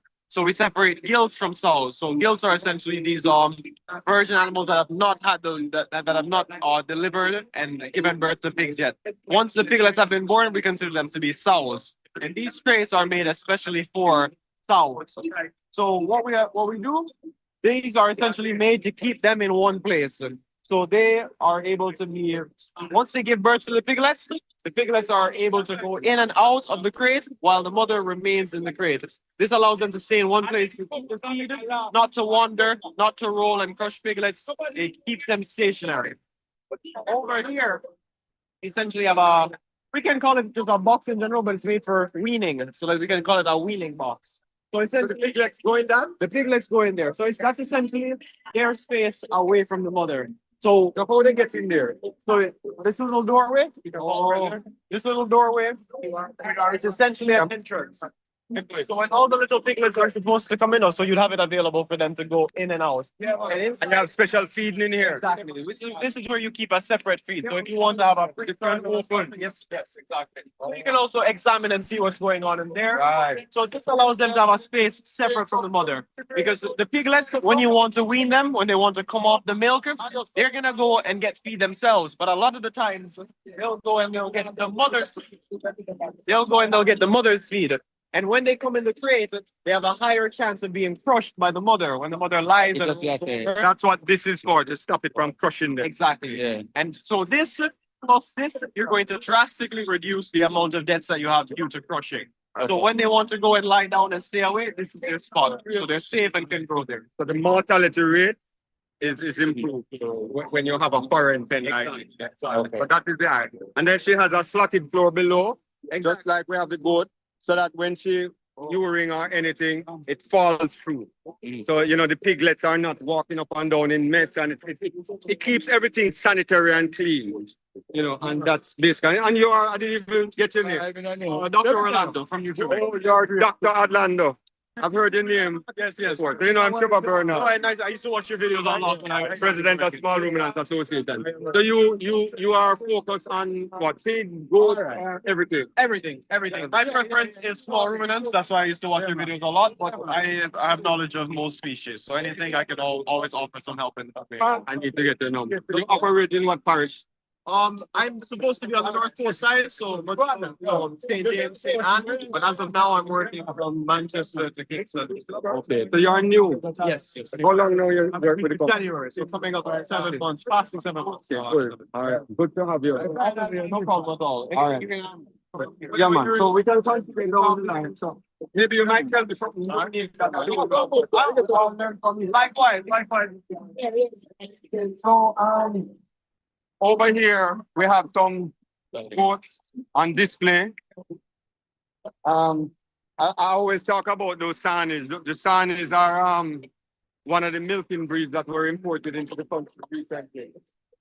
Is this a Kiko? These are both Kiko goats. It's a New Zealand breed. So this is a new breed also. Yeah, sir. Kiko, yes. So this is a meat type goat. This is called Kiko. This is one of the goats that they eat every and anything. They can survive in rain, survive in any kind of environment. Very tough, very hardy goat. The Kiko goat. It's something that I think is going to get introduced into Jamaica because they are such a hardy goat. Very strong. All right, so Max, a quick question. Yeah. I watch National Geographic from time to time now. Those goats that you see like them hang up on these mountain sides. All right, those are mountain goats. The mountain goats, you see those mountain goats, you know, they naturally have adapted to those environments when you see them on the mountain doing that. It's natural adaptation and nature that's doing that. Okay. You know, the Kiko, I don't know if you want to talk a little about Kiko. You're very knowledgeable on that. Well, to be honest, my knowledge of the Kiko goat started when I came into Nutramix. When I came into before Nutramix, I was aware of the typical breeds. You know, you have your Boers, you know, you have your Nubians, and then you have your typical native and Creole goats. My knowledge of them is that they are known to be a meat breed. They originate from New Zealand, and I believe that they are one of the newer goats that are kind of making their way into the island. I think they're known for their durability, their adaptability. So when you're coming into, there's not a lot of breeds that can come into this type of hot climate and thrive. Kiko goats are one of the ones that are having a little bit more success, where we're finding them to be very well adapted to our environment. So they're not getting heat stressed too much. They're still eating the feed. They're still functioning and breeding properly. So this is a goat that we can see a lot more in the future going forward because they're adaptable and they're useful to us. What do you think about the Sanin support and the adaptability? The Sanin? Mm-hmm. The Sanins, well, the basic knowledge is that the Sanin is a goat that originates from Switzerland. And that alone tells you what they were originally designed for, the type of environment that they're used to. As the generations go on and as we're being more selective and as we're breeding it with more maybe resistant types, we're starting to see a little bit more adaptability from the Sanin types. And I think that should be the goal of the small ruminant, not just small ruminant, but any animal sector in Jamaica is to be adaptable and to be preparing for the Jamaica's climate, because Jamaica's climate is also changing at the moment. So the hotter it gets and the more rugged it gets, the animals need to adapt. So once you can have an animal, especially a milk animal, when you deal with dairy animals in general, any changes, any alterations in the weather and stress can drop the milk production. Once you can have a dairy animal that's consistently producing in the Jamaican climate, you found success. So some dairy farms like Trinjang farms, they seem to have made use of these types of breeds that are originally from more European climates. So as the time goes by, we're looking to see more adaptable goats. And that is a very big, if you look at them, they're over there, they are very big. They are very large animals. They're not those are adults. white ones. Yeah, these Yes, are yes. So females, the does and the buck are there. As you can see from the size of both of them alone, they're tall. Look at their height. Yeah, if you can look at the height of them, the ram, they are very, very, very large. They're a milking type goat, and one of the things with a milking type, just like the cattle, they tend to be more bony. They don't have a lot of meat. Milk goats don't have a lot of meat on them, like a meat type animals. In general, cattle, goats, sheep, the same thing.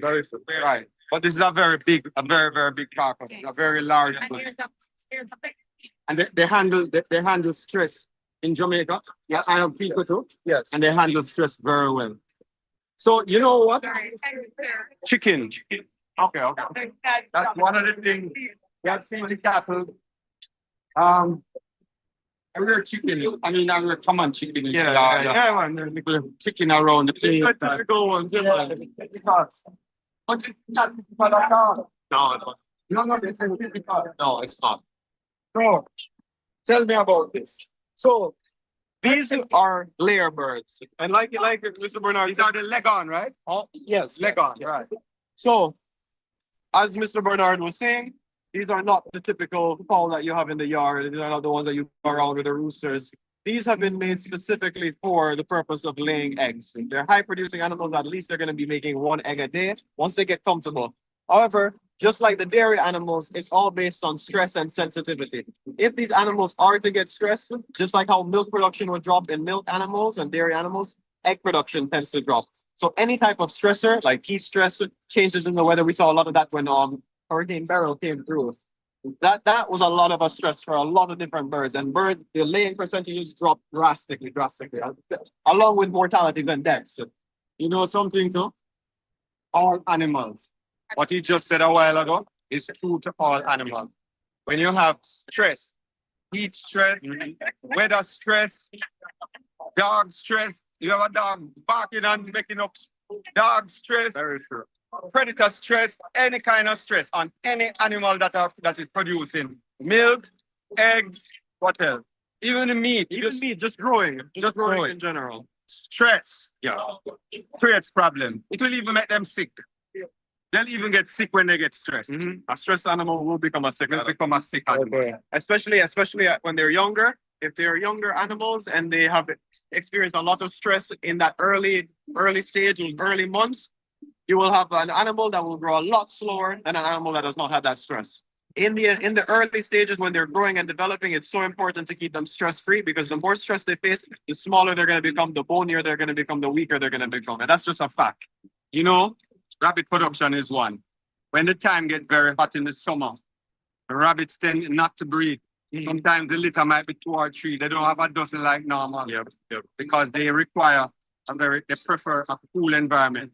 What happens is that the buck sperm count goes down. Yes. When the time gets hot, he actually does not produce enough to have a large litter size. And I think it's probably maybe true to a lot of animals just to see. We have been seeing it with the goat side of things, the small ruminant. Yes. When we've been doing artificial insemination in particular, and we've actually been having a lot of success throughout the year. But as we've now entered this hot period of the summer, we started to notice the numbers unfortunately going down. And at first it used to confuse us, but then we slowly realized that it was consistently happening, and that when this heat has reached a certain level, not only are the goats not as comfortable, but they're not as fertile as well. Once they're hot and they're stressed out, even if you successfully breed them, the body will quickly realize that this is too hot for me to sustain a pregnancy, and they will resorb the pregnancy. They'll essentially abort themselves. So even though if you do it successfully, when the time is so hot, they will not get pregnant. So unfortunately, it's all species. All species. Well, that's And that's human beings, you know. Yeah. If you notice, maybe more babies, more women get pregnant in Christmas. I wonder if that might be true. Yeah, man. No, nobody wants to be in this heat. Nobody wants to be in this hot heat Exactly. and making babies. When it's cold and rainy, that's the time. Definitely. And on this side, boiler. Can talk about the boiler quickly.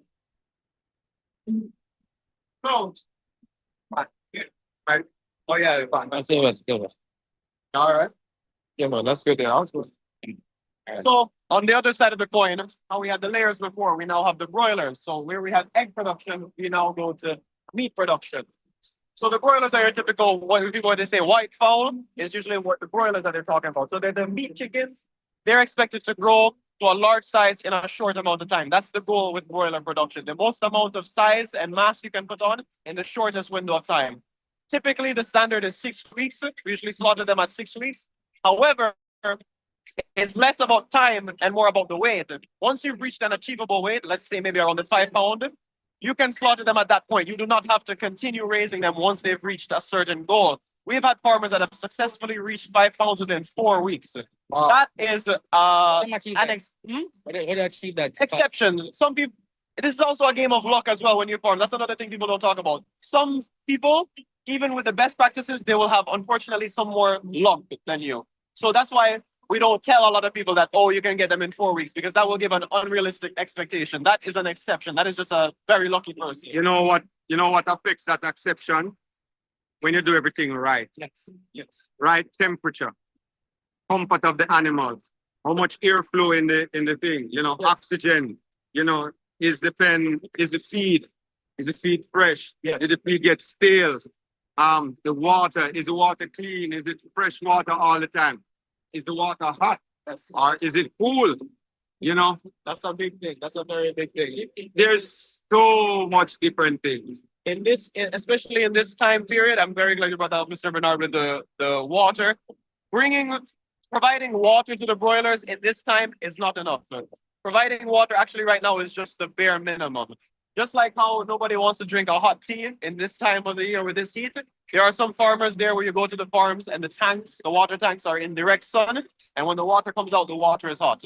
So even though you're providing water to the birds will not drink that. So we make recommendations for the farmers to either paint the tank white, keep the tank away from the sun in a shaded area, or even to do small things like even adding a little bit of ice in the actual bell drinkers or in the tanks. Those small changes will make birds more likely to drink water. And when you have a bird drinking water, that's when you are able to maybe cool them down a little bit. Because as you were saying, they heat. There are so many farmers right now who are stuck in a rut because they heat and they cannot get around the challenges that the heat are facing. Birds will not grow, birds will not eat, and then they will not perform. And with broiler production, where you're trying to put on size, them eating is so important. I want to take a step over you. I'm actually liking your health. Yeah, man, my pleasure. So I want the health to right here. No problem. And we can't walk too far out.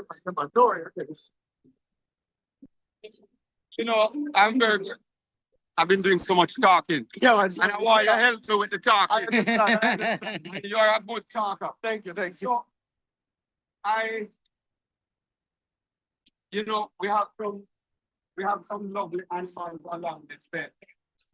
But today's sheep day. Yes. I want to concentrate on the sheep today. Hi, little baby, how are you? Yo, you're good, man. Good to see you, man. All right. So, as we go along, we meet and greet people along the way. So today is the sheep day. First day, we are judging sheep today. So, we're going to look at some of these animals.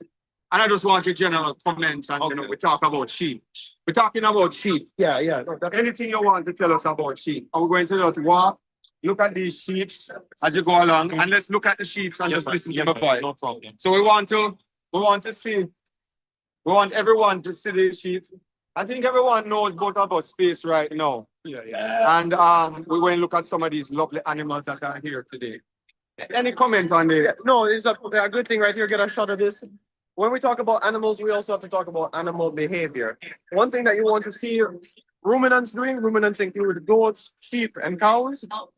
When you see them sitting down and chewing, this is one of the most telltale signs that an animal is comfortable when they're sitting down and they're chewing on their own cud. If they're standing, if they're just still, if the mouth is not moving, there might be some questions about their comfortability. But right now, this little combination of sitting down, relaxing, and chewing on the cud is the easiest sign that you can tell a ruminant is relaxed. It's in a comfortable position and it's just relaxing and chewing on the cud. So behavior-wise, this is what you want to see. So if you have your own flocks and your own herds, when you look at them, you want to know that this is how an animal is comfortable. When they're sitting down and they're chewing on their own cud, it's a typical ruminant sign that I am relaxed right now. And even though this spec, well, you know, it kind of cooled down today because it's overcast. We had rainfall maybe twice today. But look at this guy here. He's very comfortable. I agree with you. He is these are very comfortable sheep. They are probably have been well fed and they're looking good. You know,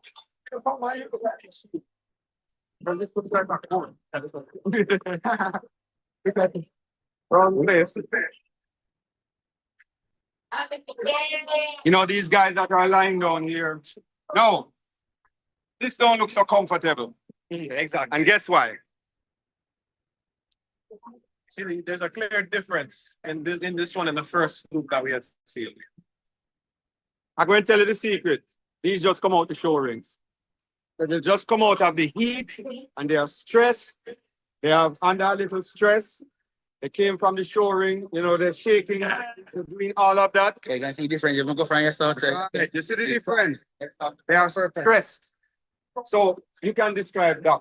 No, this is a perfect comparison. You can't get any better. You have one side that is calm, relaxed, chewing on their own cud. The other one is fidgety, standing up, and you can see the movement, especially of the black-headed one right there in the center. That is a rapid, shallow breathing. That means that I can tell you that he was in the heat, he was in the sun, he was hyperventilating. So that movement right there, once you see a sheep doing that, you can tell that the sheep is not comfortable. He's either hot, he's trying to compensate by breathing heavy, he's trying to, like if you run a marathon or if you sit in the sun, he's breathing heavy, unfortunately. Yeah. So this can tell you that this animal is stressed out either because of the heat, because of the stress of all the other people around him and the animals looking at him and whatnot. But this is a clear difference between a comfortable animal and a stressed animal. Perfect. You know, Doc, one of the things you can look at and realize that the animal is not sick when they're chewing their cud. Yeah. Even though they're stressed. Yeah. But they are chewing their cud. That is telling you that they are not sick. Right? Yeah, that's right. They're just very hot. More than likely. Yes. Once they're chewing the cud, once the cud is being chewed, that means everything going on with the stomach, and which is arguably the most important part of our ruminant, our sheep and goat, is that once the digestive system is working well, not all is lost. So as they're chewing their cud, that means that the digestive system is working normally, as it should. Because chewing cud is a normal behavior. If your animal is not chewing its cud, something is wrong. Now, learning new things today. Come on, right here. When we see all these animals, you know, look at these goats. Now, these goats are comfortable, generally speaking. They are just chilling out and standing. So not because they are standing up, that doesn't mean that they are stressed. These are not stressed. This is a different way. This is a different thing you're looking at of an animal not being stressed, but eating and carrying on. Eating, drinking, if you're doing normal behavior, now you're normal. Now, we're looking at this gentleman here. He's under what kind of stress you call this, Doc? Claustrophobic, man. He's in a space. He's in a Look at it. He's making noise. And he sees all these women around him. He's having women stress. Yeah. Boy, that is not normal. No, he is. And when they're under this stress, they don't eat, they don't sleep. Only one thing is on their mind, right? One thing is on their mind. Right? And everyone knows what that is. And then this man is over here, so next door, you know. I can jealous. Hear him. But tell him, yeah, you see it? I'm over here, you know, probably telling him something over there. Don't look over my side, you know. And you know what will happen with two of them get in there. Far. That's an important thing to remember. Because a lot of farmers will enjoy seeing that their pups or their rams are full of energy in terms of mating, full of libido. A lot of farmers like to see it, but it's a two sides of a coin. Because as Mr. Bernard said, if they're so focused on mating and breeding and doing all these displays, a lot less attention is going to go to drinking water and eating feed. So a buck, unfortunately, when he's in this stage, he will actually perhaps starve himself, not drink any water. He will become deficient if he's not provided the things or is kept in control away from the doors. So even though you have a lot of those and you have a very strong buck, you can't just be leaving them because the buck will eventually wear itself out, tire itself out, and starve itself. So we wanted to be a student. We call this one here Hollywood Brown. And what is your name again? This is Melissa McKenzie. So what year you are in what section of case? What you doing at case? I'm currently going to my fourth year animal science. Oh, you're animal science. So you are doing all this goat stuff, cow stuff. No cattle? So you don't walk around with the big cows? No. Why? It's afraid girl, you know, walk. And I said, this little teeny girl with this big cow walk. You're not afraid of this cow? She said, no. I said, but I'm afraid of him. And she walking around in the show ring with the cow everywhere. I mean, I was so impressed with that. You remember that short girl, Mr. Brown? Yeah. Yeah. So this is Hollywood Brown. Hollywood, you are in charge of the goat unit now? Or what is it that you do there? Are you still a student? I'm currently finishing a case in animal science. Okay. So you are you're a full-time staff at Case now. So it's a full-time staff at Case. And I would like what you have to tell me about the goat unit. Oh, okay. Yeah. Interesting. You know, it's not normal. Yeah, man. Respect. Yeah, man. Thanks a lot. Yeah, what is it that why is it animal science and why you in the goat unit? Okay, so I have a passion for animals and want to study and know about animals.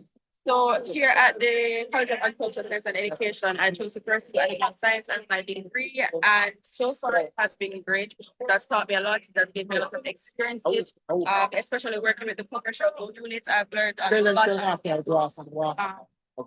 different breeds, what to import, how we import them, all these kinds of stuff. So it's definitely an eye-opener, and encourage anyone that comes to Case to jump on. So what is your school fee like? My school fee, okay. So from previous roughly, you don't have to tell me the exact thing, you know? Almost 450. For what, a year? For a year. $450,000 a year. You hear that, parents? Yeah, man, you have to go save up $500,000 to take care of your good up daughter and son to send him to school at Case. But it's a lot cheaper than most places. Give you a BSc. Yeah. A BSc, so right. And a lot of Case students end up in, you know, them don't really end up with the animal side, you know, they end up in other jobs everywhere, all over. And a lot of the Case students travel abroad and get jobs abroad. Some of them work in hotel and do all different kind of things all over the world. So, see another nice, pretty Case girl here. She's running away from us. Hi, how are you? I'm doing well. How are you? I am good, good, good. What is your name again? My name is Brenna Douglas. Which side of the world you then know? Goat unit too? Yes, I work at the commercial goat unit as well. Commercial goat unit. Yes. And tell me something. What is it that you like about the goat unit? Just the animal interaction overall. You're one of the best out there? You can't ask me that. No, me have to ask you. You're better than Hollywood? I have no idea. You don't know if you're better than Hollywood? You can't watch me first. You know how much me you?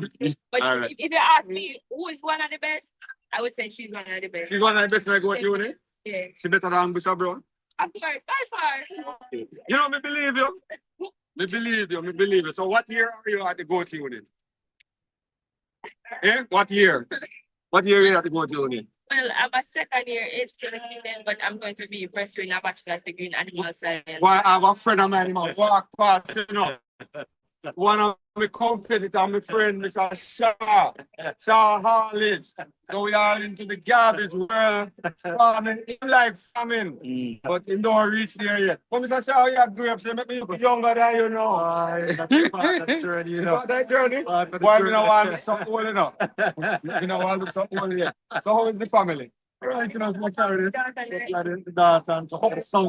Well, Sons, them, man. The son, and you expose them. yeah, expose them. Yeah, man. All right. Expose them. Good word. Good to see you. Yeah, man. So, we have a boot right there, sir, now. Yes. And you know me, I do my little thing. All right. So you're live, you know, so you're live, right? Yes, yes. You're all on right. the ear. All right. And this is his daughter. Yeah. This is Kimberly. She loves the farming thing, you know. That's what she tells me. But, I went into this morning and I got good information. okay, that's nice. I'm on my way. You're on your way. I'm on my way. Right. Well, you have a big shot daddy, you know. So take care of yourself. All right, boss.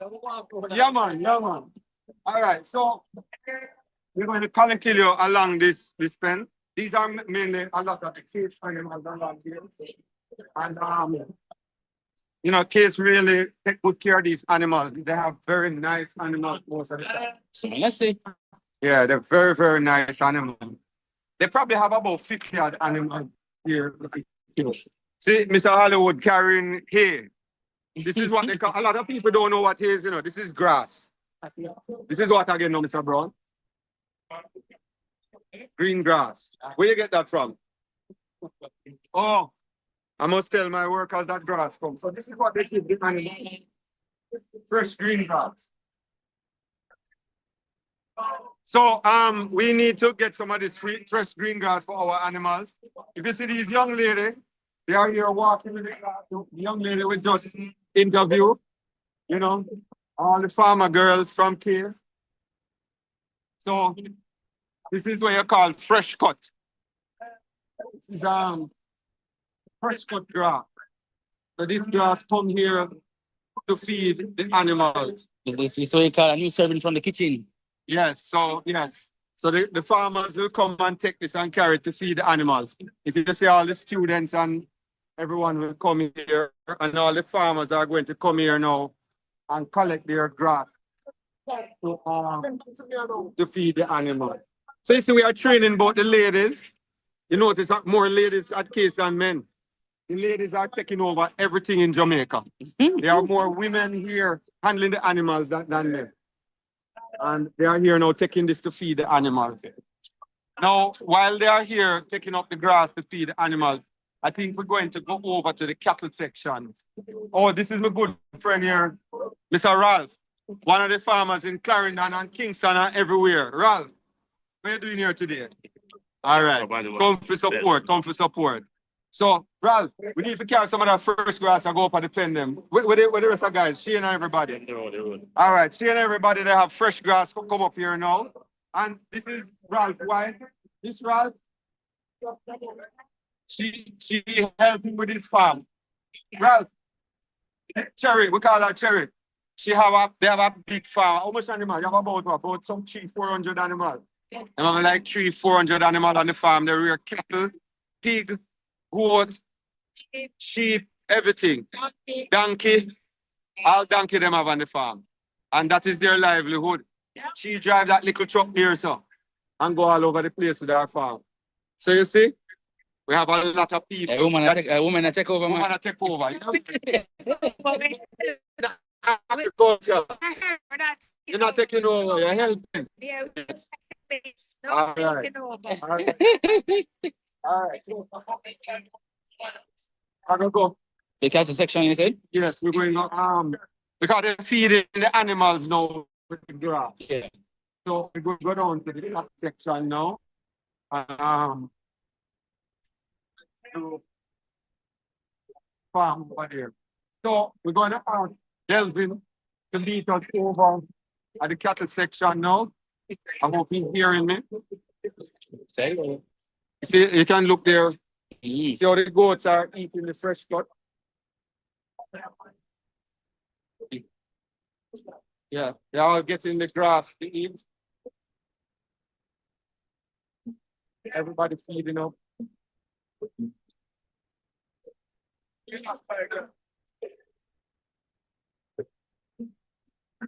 Delvin. So we are going to go over the cattle section here now. Yes, right over the side. Oh.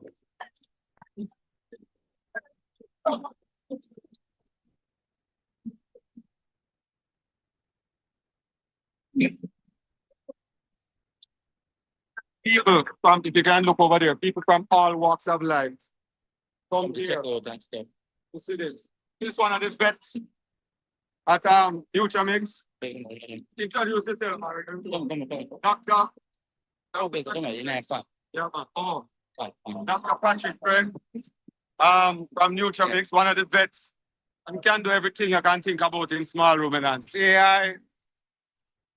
Name it, Doc. God doesn't know the name then. There's so much. We do AI, we do embryo transfer, whatever it is, we will do it for small ruminants and large ruminants. Right. But he's one of the experts in small ruminants. Okay. Right? I kind of think when I saw him one time, I think he enjoyed doing surgery. Like, what you call that thing when you cut up the animal? Autopsy. Autopsy, yeah. You like autopsy? Well, that's what I do. That's a specialty. Specialty, right? Right. He specializes in autopsy. What is autopsy? I did pathology at the PhD level. Mm-hmm. So, and it's not just for ruminants, food animals. It extends into small animals too. Cause of death, cancer diagnosis, whatever it is. It's not just dead things. They're live animals too. So we do both antemortem and postmortem examination. It's way more advanced than just a dissect a frog and something there. It's way more advanced than that. So it's actually going way into find out cause of death. Not just cause of death, but if there are other issues, as I said, cancer diagnosis, antemortem, we need to find out what's going on with the animals. We do cytology, histology, whatever it is, we do it for animals, right across. All right. Doc, can I ask you something? I want you to walk through that cow pen. You can do that? Right now? Yeah, you can do that. Not right now. Not right now. I'm manning this food right now. No, man, I understand. Thank you. So, we are here at one of the government farms. So they have cattle, and you can see how they label. They put these labels here.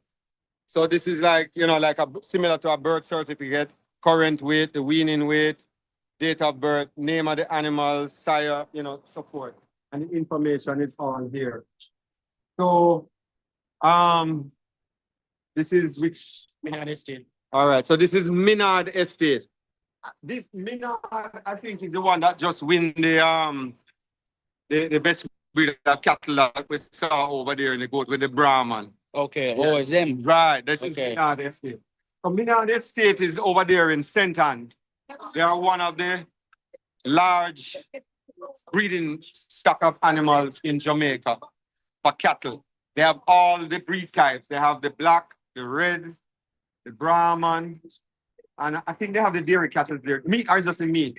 What's the meat? Meat, I think it's the meat breed they have there. We don't have anybody here who work at Minard right now, but Delvin, our companies work for them. Delvin. Yeah, this is industrial scales. Industrial scales and maintenance company. Yeah. So we are also a scale company where we do weighing equipment for all different type of scales, animal scales, truck scale, batching plants.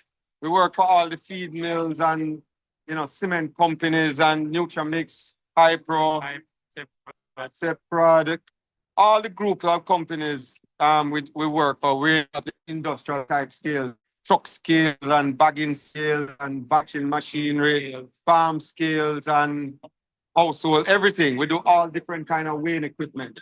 So this is the government farm. This shed here is theirs. Everything inside here belongs to the government farm. And they actually won one of the categories. You remember you saw? They won one of the categories. So you can take a look at the pen. They have water. And you remember the same comfort thing we were talking about? Mm-hmm. If you look at these cattle, you can see the comfort. See how they're chewing their cud? Same thing like the goat. They are chewing their cud. They are comfortable. They lie down and eat, drink water. Now, this guy here is the Brahman that we talk about. Very alert. He's not comfortable at all because he's not at home. So he's going to stay alert like this. And there look like a calf is there also. So Very protective animals, very good mothering instincts. Man, that's in a too small to get too near to them. Yeah, they will. If you do the wrong thing, they are very. A matter of fact, once years gone by, right? I was on a large Brahma cattle farm, and when there was a strange animal, I think it probably was a dog or something, came on the thing, and you know what they did? They formed a circle in the pasture and put all the babies in the middle of the circle, make one big ring around them, and then the bulls went out and started to do the protection. So they are they have very good it's their instinct. Very smart, very good instinct to protect the animals. This is a red bull. You got a red bull. You know the Brahmas because of the hump in their yeah.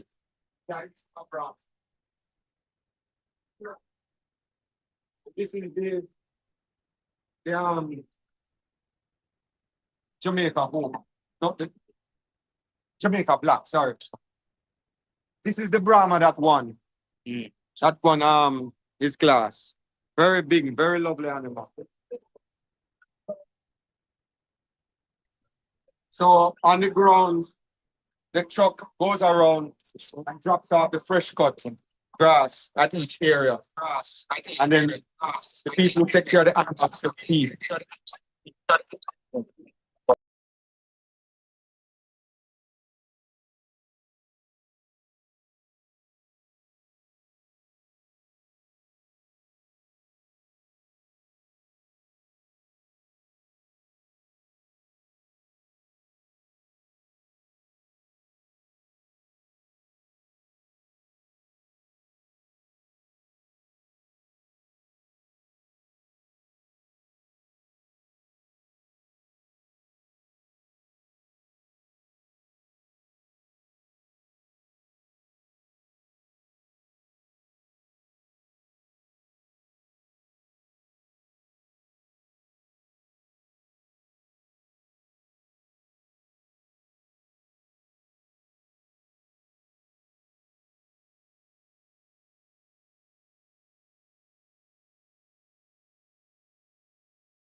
And No, female is beside them. yeah, but she's not engaged. Maybe somebody's unique over next door. And that is the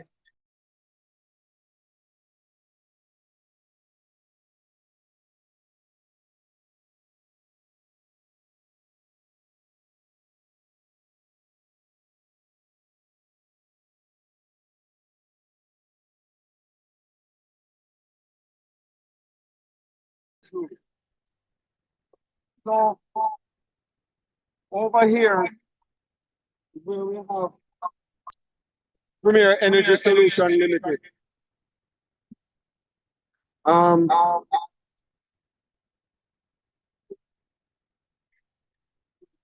We can look over here, the solar company, and we have the solar panels. So we are putting the energy for it.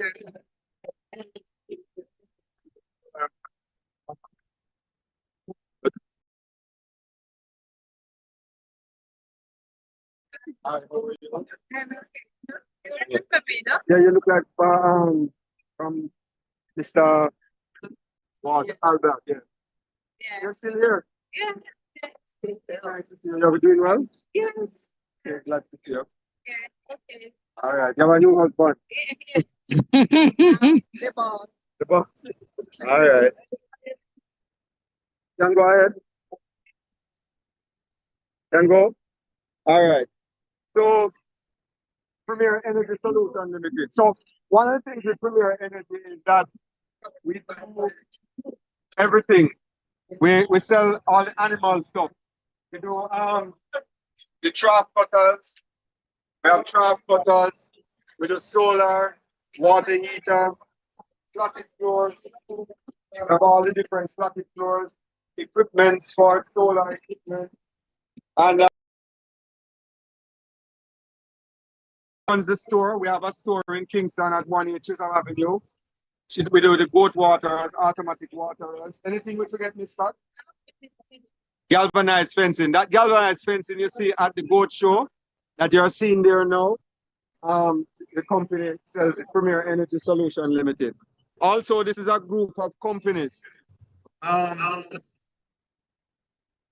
have Industrial Scales and Maintenance Company, which we just spoke about earlier on. Premier Energy Solution Limited. We also have Premier Waste Management Limited. And we also have Jamaica Waste.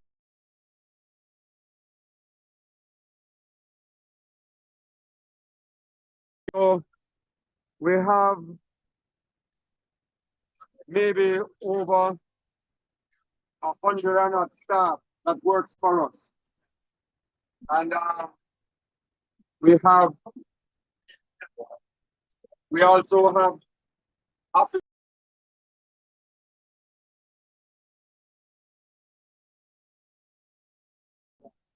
600 by 600 millimeters. Yeah.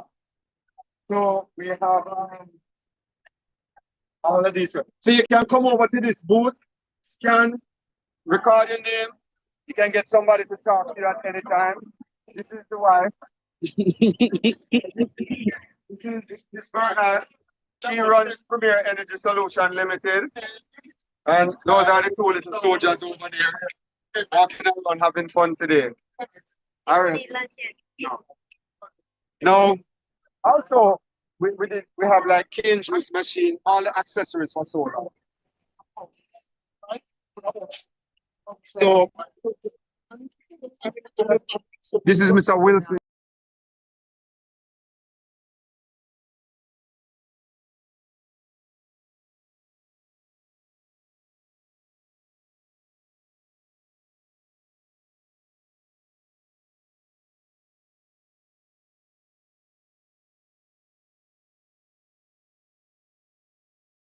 Solar water heater.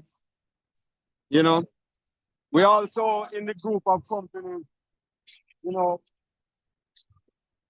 we have different equipment that we use in the company to do our job. This is one of our crane trucks. Also have a flatbed wrecker on it. So we use these to carry our test equipment, our weighing equipment. For example, that on the back of the truck is a what we call a forklift scale or a floor scale. Floor scale. Is that okay? Yeah, a floor scale. And we have large test weight. There are 1 kilogram test weights that we use. That and half kilogram and so forth. Half ton, sorry. Kilogram, 1,000 kilograms. Very heavy test weight. So we have this crane that we use to lift it. This is one of our equipment that we use to do our job. Recently purchased 2025. Yeah, 2025.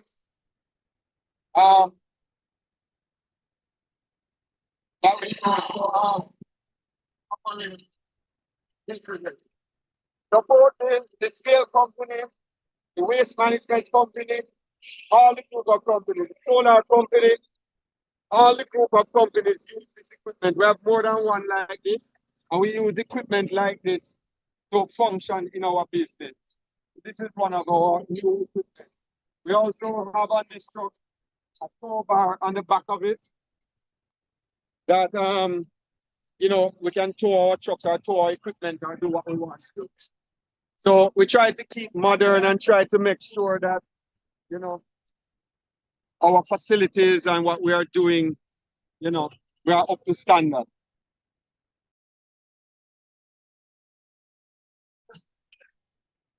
We wanted to have a word with Mr. Wilson, our sales partner. 2232.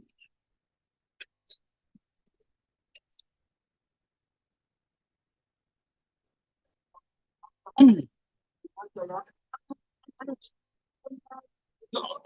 morning. Yes, And right. so we know our she and her husband, we were very good friends. We used to do a lot of things. He came out on him boat out into the sea and never get sick.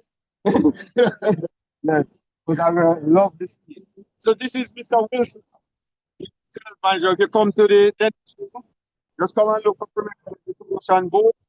And talk to Mr. Wilson. Yeah, so on. So we do also do air conditioning, regular PCs, hot water, and different machinery. All right, so our booth is very busy now. Yeah, imagine tomorrow. And I'm telling you, there's so much persons. Look here, look down there. If you look everywhere, the boat pen is full. A good thing, sir. We choose today to do all the pre-wedding because probably tomorrow you would have to squeezing and thing two people. Yeah, you can see it.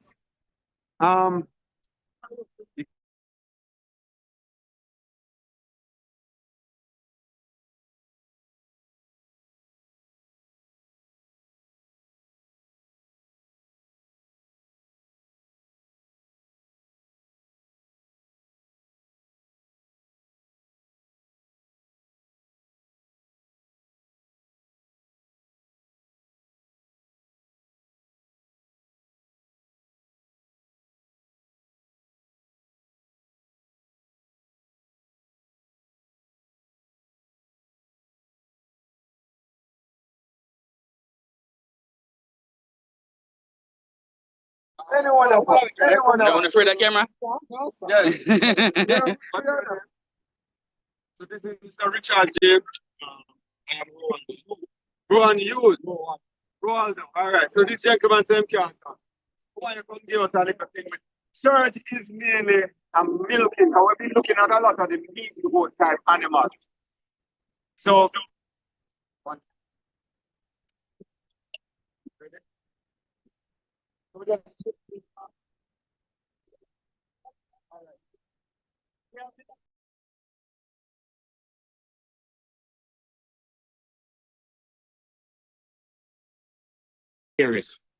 Yeah. all right. So tomorrow is the day for the milking breed animals. Now tell us. I mean, this to me look like a jersey, and this look like a Holstein. All right. So talk about it. Talk about the breed type. Yeah, all right. The Holstein, by the time are very cold, they produce horsemen. Yeah. These won't know. Ain't got to storm anything. Yeah? Okay. Yeah. Them can produce milk no matter what. No matter what. Yeah? Okay. So this is a cold. This came out of the cold part of America, or wherever they came. Yeah. In Jersey type. And you know what is this over here? This is what Jamaica Hope. So this is a milking breed that was developed in Jamaica. To be why? What them call? What them call? Jamaica Hope. Jamaica Hope. HOPE. Jamaica Hope. So the Jamaica Hope was built for to handle the heat stress and parasites and those kind of things. And like the Holstein are very delicate. Very delicate animals. They can't manage heat stress. They can't manage heat stress. And can't manage the wetty and like. So you can easily identify the Holstein breed. Yeah. But they are one of the highest milking breed you have. But in ideal condition. Most of the time, in American companies, they use that proper code to use as marketing. Right. What is that now? What is that now, brother? Orlando Bull. That's a Girlando, a new breed that is coming into the country. That's where it come from? Breed, Orlando and Jamaica. Mix. So that is a mix there now. Well, look like a meat animal. Yeah, it's mix. It's mix. I'm saying Orlando, so produce. He's a milk-trained cow as well. He's 50% beef, 50% dairy bone. So we use him to serve the animals in Surge Island to produce calves. And so he's a champion. That's it. And he's a champion too. He just take off the ribbon off him. Okay, so let's take a close and look at it. They're not right wings. No, man. Afraid I man. I look so big. No, no, sir. No, man, watch a whole heap of bull for there, brother. In big dog. Big. In big can fit in the camera. In big can fit in the camera to him. Big. Big, man. Yeah, man. So no see semen from him and all that, right? No. Purchase semen from him. Just use him to big thing. Yeah, man, in big thing. Tell me, is he aggressive? No. No. Breeder. Love the girls then. Yeah. Yeah, but it's not member. Or so we. Wow, it's impressive. Yeah. So is he going to be judged in the milking category tomorrow? Yes. Yes. Yes. He will go in the milking category. He go to the as other breed. That need to be. They say him he won today. Yeah. They think he will win tomorrow too? Yeah, sure. There's no call down here to beat him. Okay. No one. Champion. Everybody come nice. Yeah. I'm tired, we're tired. We just are rolling from morning. Everybody wants to touch. And everybody have to talk or take picture, everything. Wow. I would have never imagined I seeing him really outstanding. Everything. Yeah, man. But All right. So this is the Surge Island. This is thank you, gentlemen. Yes. So Delvin, we also work for Surge Island. Delvin. Yeah, man, we do work for Surge Island. Surge, separate group of companies. I would include Caribbean Products, Surge Island,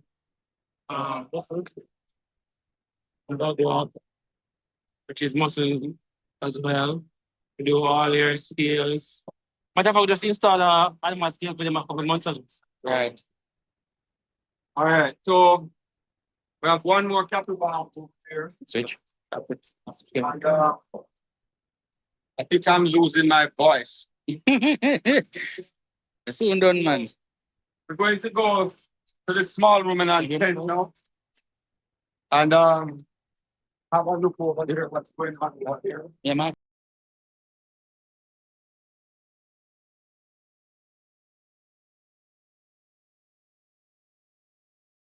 The small ruminant pen over there.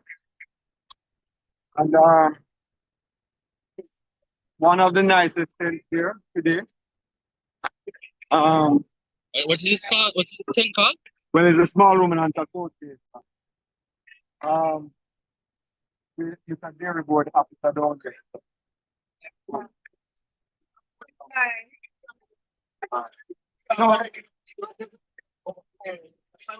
This is Mr. Sears. Hi.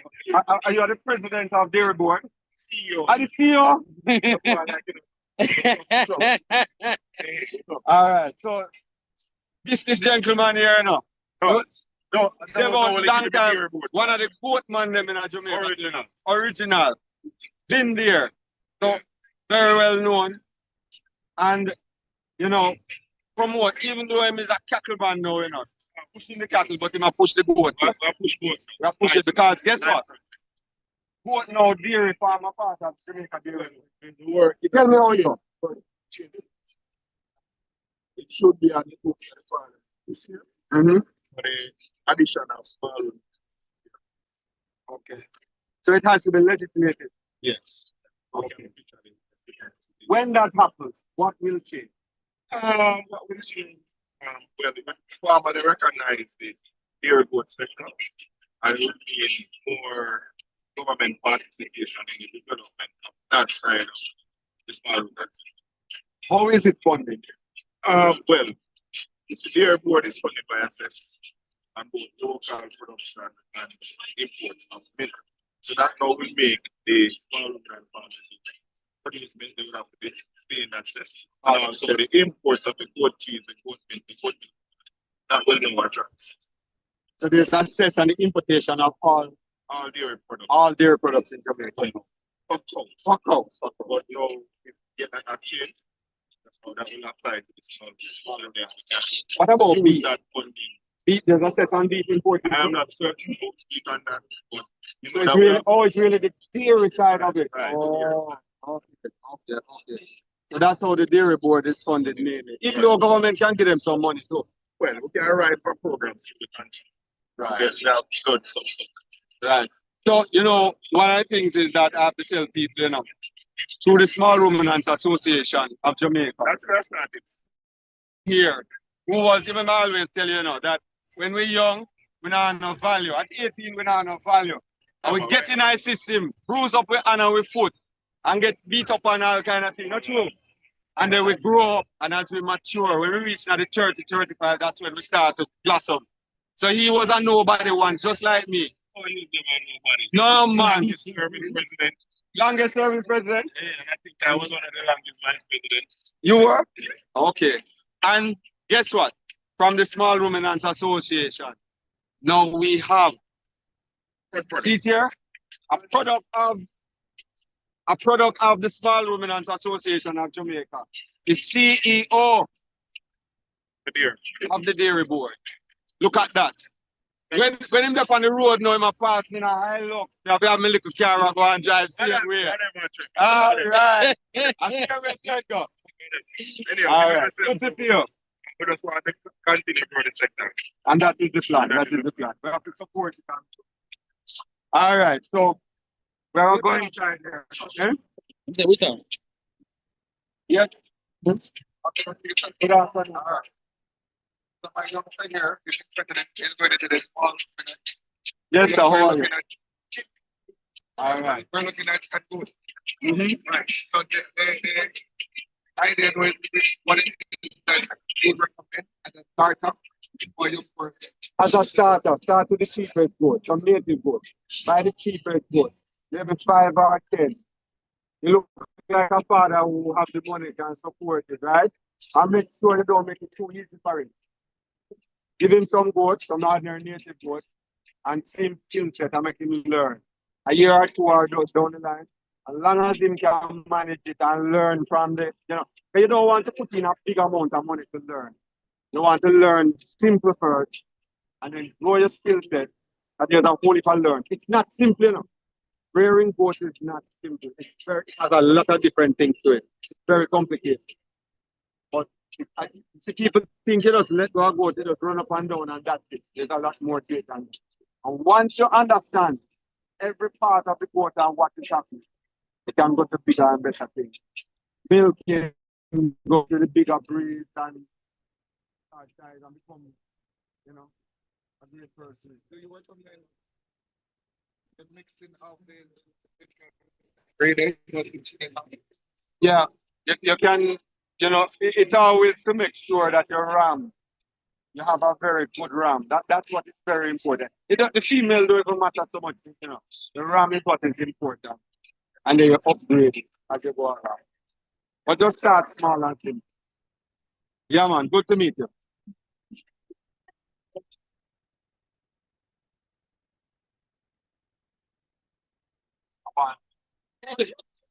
I want to talk to Raman. I was streaming. So, right here, so is the second vice president who's right here. And some of his products at the top here. I think it's his daughter and wife. Yes. Daughter and wife. But I want to talk to the man himself. I'll be back. So everything here is made from goat milk?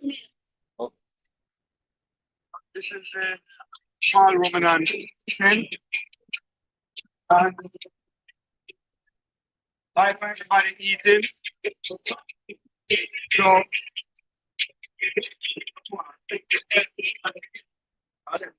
yeah, look what's going on here.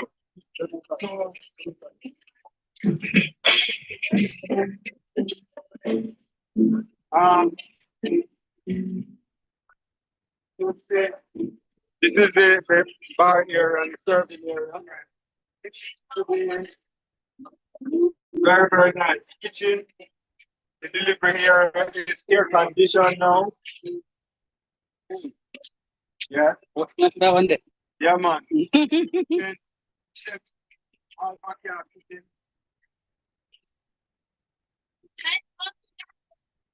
You can see all that is going on around you. Very nicely done.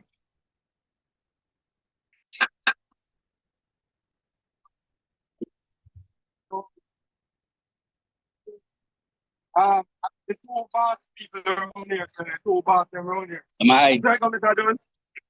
So this is Mr. Dunn, first Vice President of the Small Ruminants Association of Jamaica. And the right hand man here.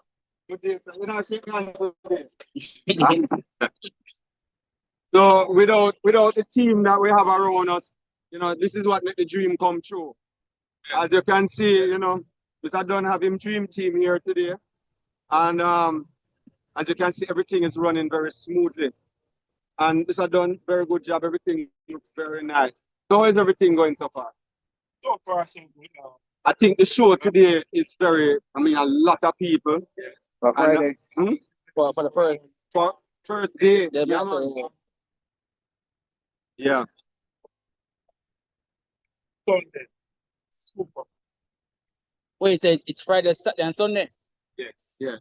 Oh, I think because today is a public holiday, more people come out on the first day. Normally, more people don't come out on the first day. Like it's usually the second and the third day that you have such a large crowd. And you know that is what usually happens. So this is Mr. Butler. Mr. Butler, what's your belly? Alright. So you can see prosperity food, and you know some of the workers here, and the level of what is happening here today is on a whole different level. Who is in the women's zone? If I'll go there, if I'm allowed to go there. No. You know, You are allowed to go there. No, nobody, we're not doing anything right now. You know? Yes. So you'll come in there and show me in there? All right. You come in there. You not going in there otherwise. Don't know why. You don't know. I know why, but I don't know why. Yeah. So keep it there. If you look at if you look inside here, all the chairs are full. This is what's happening at the Small Ruminants. I'm gonna need more chairs Restaurant. tomorrow. Yeah, this is what usually happens. You know? Social here, eating the food. chairs in there. Yeah, in that We have a good start tomorrow, man. So,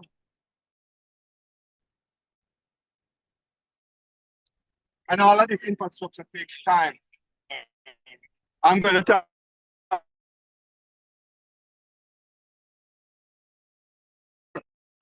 Information lawman that 10 years. So the gun is going to take me here to make sure I'm safe. All right. So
Ready? yeah, the camera wasn't good. I understand. Yeah, man. All right, you ready now? Yeah, man. All right, so we're back online. So the camera here wasn't so good. Oh, we were looking at the breed types here now. Okay. So you have the different goat breeds. Popular boar here in Jamaica. Alpine. We don't have this. Yeah, me and some No, this is the mountain wild goat you were talking about. Okay. Nightmare and dwarf, not really. Pigment, yes. Kalahari red, some form of it. Angus, we don't know. Nubian, Savannah is here. Don't think this is here. Nubian.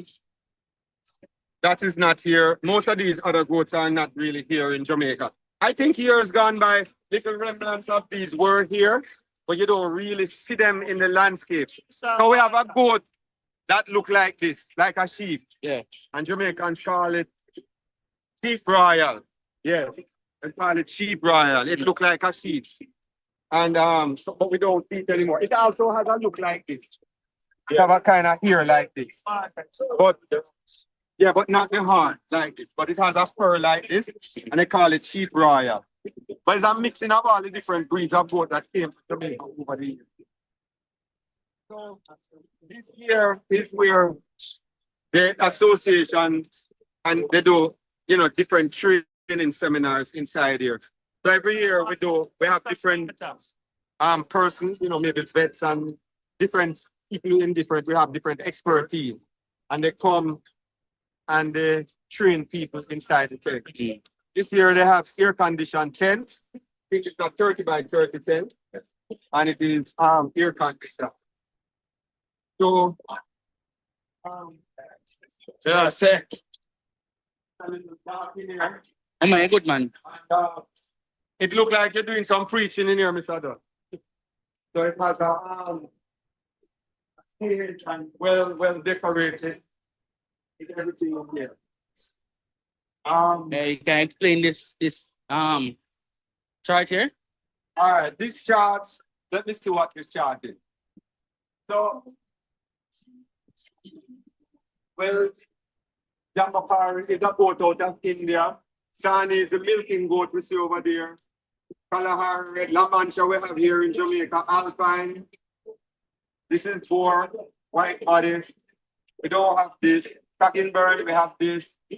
Black Bengal, we don't have this. Nubian, we have it. It basically showing the goat, showing the head, the neck, the shoulder, the breast, the forceps, the udder, the flank, the hind shaft, the leg, thigh line, the line, and the rib. It's showing you different meat cuts of the animal. And it's showing you, the information graph, goat breed, fiber, meat, dairy products, all the different things, records of, how much liters of milk per year goat can produce from the Sani breed. Sani and the right, they all have that there. So this is just some of these charts that are inside. I think that chart is the same thing on the other side. So I guess the trainers come on the stage and they, talk, and then the people sit here and do what they have to. This year, understand that you have to repeat. You have to understand the Prime Minister will be here this year. The Minister of Justice here. The the speaker. No, the music. You see that picture of that boar goat? Yeah. Very, very nice picture, eh? Yes, this is in Jamaica? This is a boar, yes. No, yeah, you have this in Jamaica. And there around there, yeah, you see some goats looking similar to that. Yeah. Right. But this is a well-decorated picture. Yeah. Take out all the flaws. What you were saying now? Yes, we hope to have the Prime Minister this year. On the Sunday? Yeah, on Sunday. The Minister of Agriculture will be here. I understand that the opposition spokesman and maybe the hastily will be here as well. Not sure. All right. So one of the things in this sector, the Small Ruminants Association, I always like to tell people that the Small Ruminants carry this show. Most people who come to this show, if you look on the amount of people that we saw on the outside, Look at the shoring and look how much people looking at cattle and how much people looking at goats and sheep. Look at the sheep. You don't see the goat here, but look how many people were in the shoring and around the shoring. Everybody comes to this show to see the goat. They all want to see the goat. Some of the women want to touch the ram goat and smell on their hand because they like the smell of the ram goat. They love. So you said the goats are the most attractive thing here. They are the most attractive thing here at the show. And Denbigh, they are the show puller. Denbigh cannot be a show without ram goat time. Without the fish. I call this road here Small Ruminants Avenue. That's what I call it. And not me. We call it the Small Ruminants Avenue. Right? And we have labeled it like that and always tell people that this is the Small Ruminants Avenue. Because this is such a vital and important part. You have this, the cattle people don't have what we have here. Right? You can't go anywhere and eat beef, oxtail. Well, tell me with cow again. Beef, oxtail, beef, steak. Where on this ground you can get that pizza done? Nowhere. But we can get the goat and it's everywhere. Right here, you can get the goat, you can get the sheep meat, and we have rabbit meat too. Yeah. So rabbit meat is here. What do you do? Jerk rabbit. Jerk rabbit. So we have jerk rabbit here also. And tell me something now. I think they serve goat milk and rum. You have that this year? We serve with samples of goat milk. You get samples of goat milk. Just plain goat milk. Okay. Now, what about the drink that's gonna do? I'm not a drinker. I don't know. I think we're gonna have goat milk. Come and want to taste the goat milk with a little rum. With a little rum in it. Yes. It is one of those things. And what's the whole thing about that? Because I don't know. Taste and because the body absorbs the goat milk better than any other milk. You know, one of the persons, Mr. Our thing there, he told me, I think he told me that when you drink the goat milk with the rum, you can't get drunk. So what like that he was saying? I don't know. I'm not sure. Once we get drunk. That's what I think. He was telling me something like that. Yes. But there's a reason why they drink the goat milk with the rum. So how many we can seat inside here? We want to seat about 50. 50 persons. Yes. So this then can take about 50 persons. It can take 60 easily. Up to 70. And if you see there's 4 air conditioners. I came into this boat when the AC wasn't turned on. And in here it was like fire. And with 4 air conditioners. I'm only 3 down though. Only 3 down. What electricity running this? Generator. Oh, it's a generator. All right. We can take a look on the outside of this. So, one question before we step out. The difference between like goat milk and calf milk, like which one is better? Cow milk. Goat milk is better than cow. Better. And the main reason is the molecules.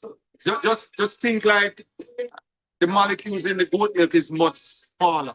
That is very, very similar to human milk. So, you not find like goat milk like in, cause when you go to supermarket, all you see is just like regular cow milk. Is there a way to find goat milk? Because that is what is normal. This is why we're promoting goat milk. Okay. Because we need to put it in the supermarket. Yeah. In the years gone by, other countries push goat milk. Yeah. We're not doing it in Jamaica, but it is happening now. Goat milk is in great demand right now. Most of the goat milk producers can't get enough goat milk, right, to supply to the market. The market is wide open right now. If I want the point of our registration desk. Yeah, this is our registration desk. No, I don't know much about this registration desk, but it has some different pamphlets here. That's a fan. Oh, this is a fan. Okay, for one new member. You want one for you to look into the boozer? No, I like the sun. I don't mind the sun. You go to church tomorrow? I don't mind it. No, I will be here tomorrow, sir. Oh. All right. I said to the wife. She will be here. Yeah. Wife have to follow husband everywhere. Wait, it steps in tattooing your goat. Right. So this is methods. I think they're going to do this training here. And they have some goat brochures here, Small Ruminants Association brochure. And we can look at all of these. So these are all here. You know, we have a complete brochure with all the different things. Telling about SRH. They're talking about the association and all the different things that we do here. I don't know all of these paperwork, you know. This is Cardi, information on Cardi. About my rabbit production. We have, you know, over the years, the different board entities produce different manuals and different documents and both, yes, it's all here. We are not short of information in the boat work. Kind of. We did a lot of research. Yeah, we have others here. Just come and pick up your brochures here when you're passing. It's all here in the booth. Everything is here. You know, all printed and here for distribution. We try to make sure that the farmers are learning best practices on rearing animals. Yeah. Right. Yeah. So I am the current president of the Small Ruminants Association, and I'm also second vice president of Kingston and St. Andrew. And I'm also serve on the board of JAS. So I have on my JAS shirt today because I represent so much different entities at the line off. Yes, yeah. I should have a shirt with everything lined up. Yes. But everybody know me here for the goat world. See that? A lot of people don't know that I represent JAS also. Okay. On two different fronts. So, you know, I want everybody to know that.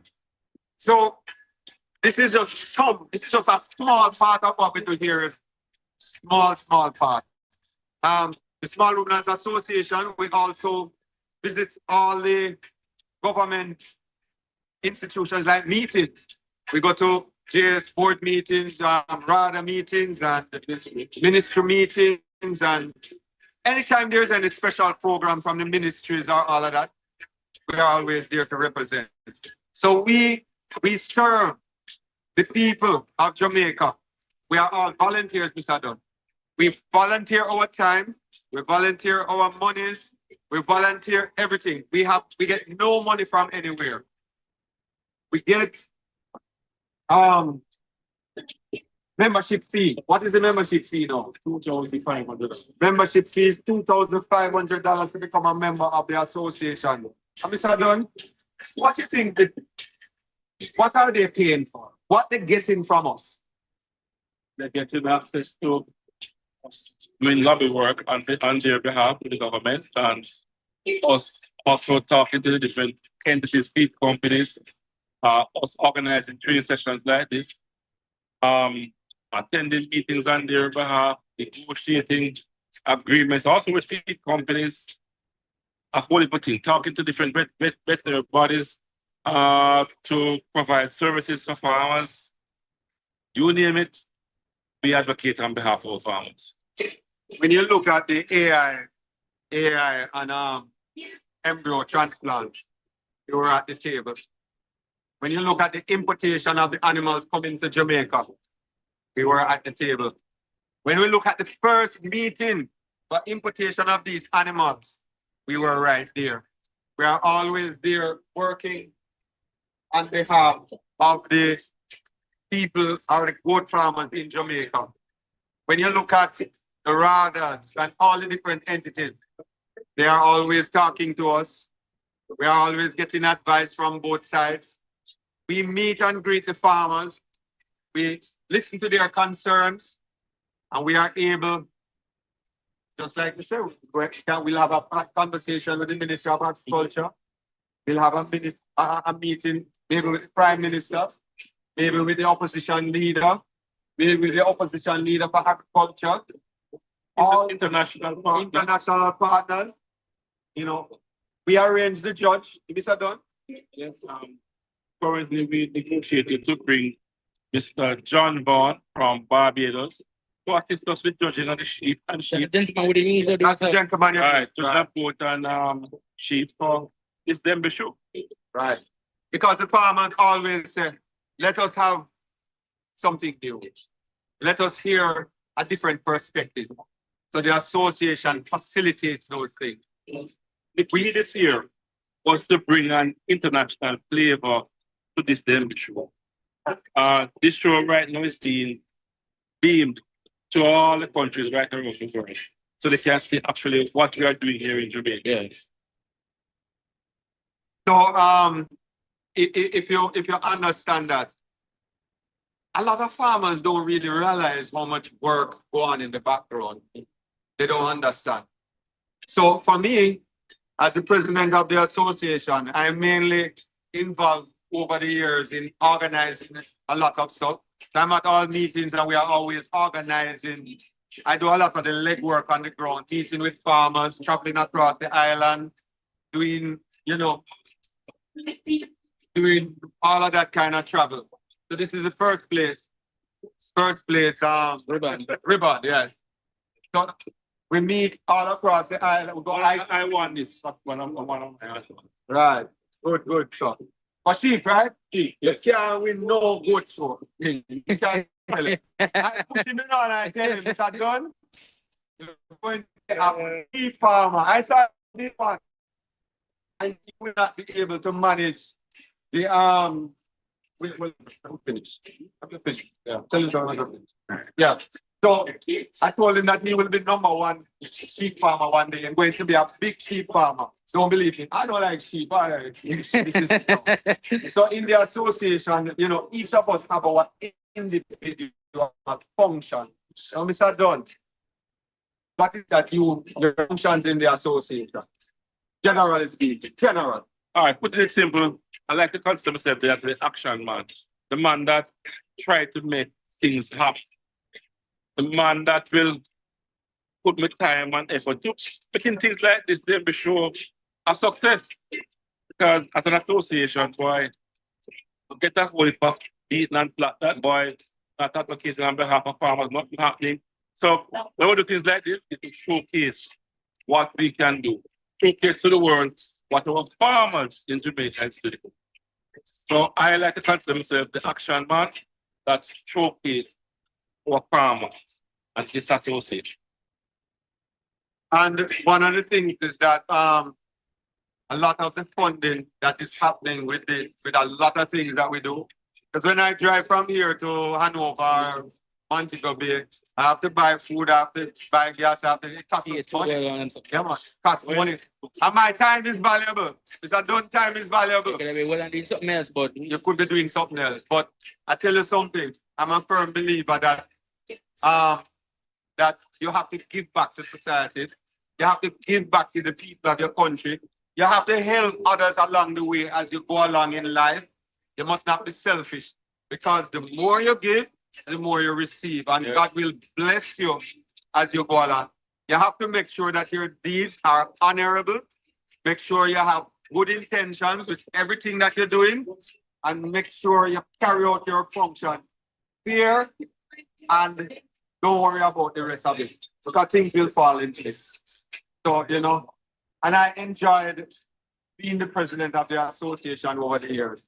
I really learned a lot, and it was a very great walk for me personally. All right, so anything else, Mr. Dunn? How has been your experience being first vice president? But he has been there maybe 2 terms more, I guess. Well, it has been challenging. It has had its ups and downs. I must confess that quite a few times I feel like walking away. But I decided to stick it through. Because really and truly, in Jamaica, we really need somebody to advocate for farmers. And I said myself, Sir Bernard, right now, I said the persons who are best able to do it right now. It requires strong leadership. Strong leadership, and people who actually believe in what you're doing. Yeah. You have to believe in it. And you have to put a lot in it. A lot of time. You really love it. You have to love it. You have to understand it. And guess what? Networking. There's a lot of networking. Yeah, yes. I mean, I walk on this JS ground and I tell you, I know everybody, everybody know me. I mean, if I want something to be done, I can get it done. If I go to the gate and there's a problem, I know who to call and where to go. Okay. If a farmer has a problem, I can assist them. We can do so much, and that's why this networking and just what we do here is so valuable and so important. All right, Mr. Dunn, good to talk to you. Yes, man. And we continue on the journey. Yeah. Why I feel so cold, I don't know. They want to support. I don't know. But guess what? I love the fresh air too. Yes. All right. Yes. That good luck, man. All right. So we are the next now. Oh yes. Right now, I still feel cold. My glass. Your glasses them fog up now. Take a look at this young gentleman here. He's now talking to some of his customers. And my glass is fog up. So this is Mr. Lawman. My hand cold, I don't know if we can shake your hand. But this is Mr. Lawman. He is the second vice president of the Small Ruminants Association. And this young lady here is this is Mrs. Lawman. And this is Mr. Sorry, this is his daughter. And their enterprise is Lawman Global Enterprises. All right. So Mr. Lawman put him little tent right here, so yes, every year. See. Yes. So, Mr. Lawman, my short time. Yeah. Tell us what's going on here. Well, how you come to be all of this? How is this made from goat milk? all right. So we are goat farmers, yes? We are goat farmers. And 4 years ago, we doing deeper research. We know that goat is not just about meat. Yeah.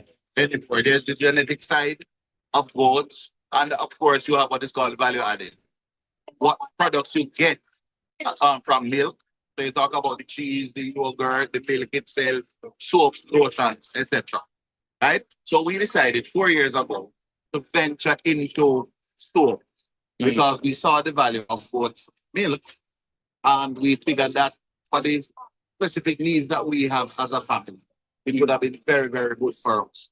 Right? We all have eczema issues, and so we recognize that goat milk can cure that. Right.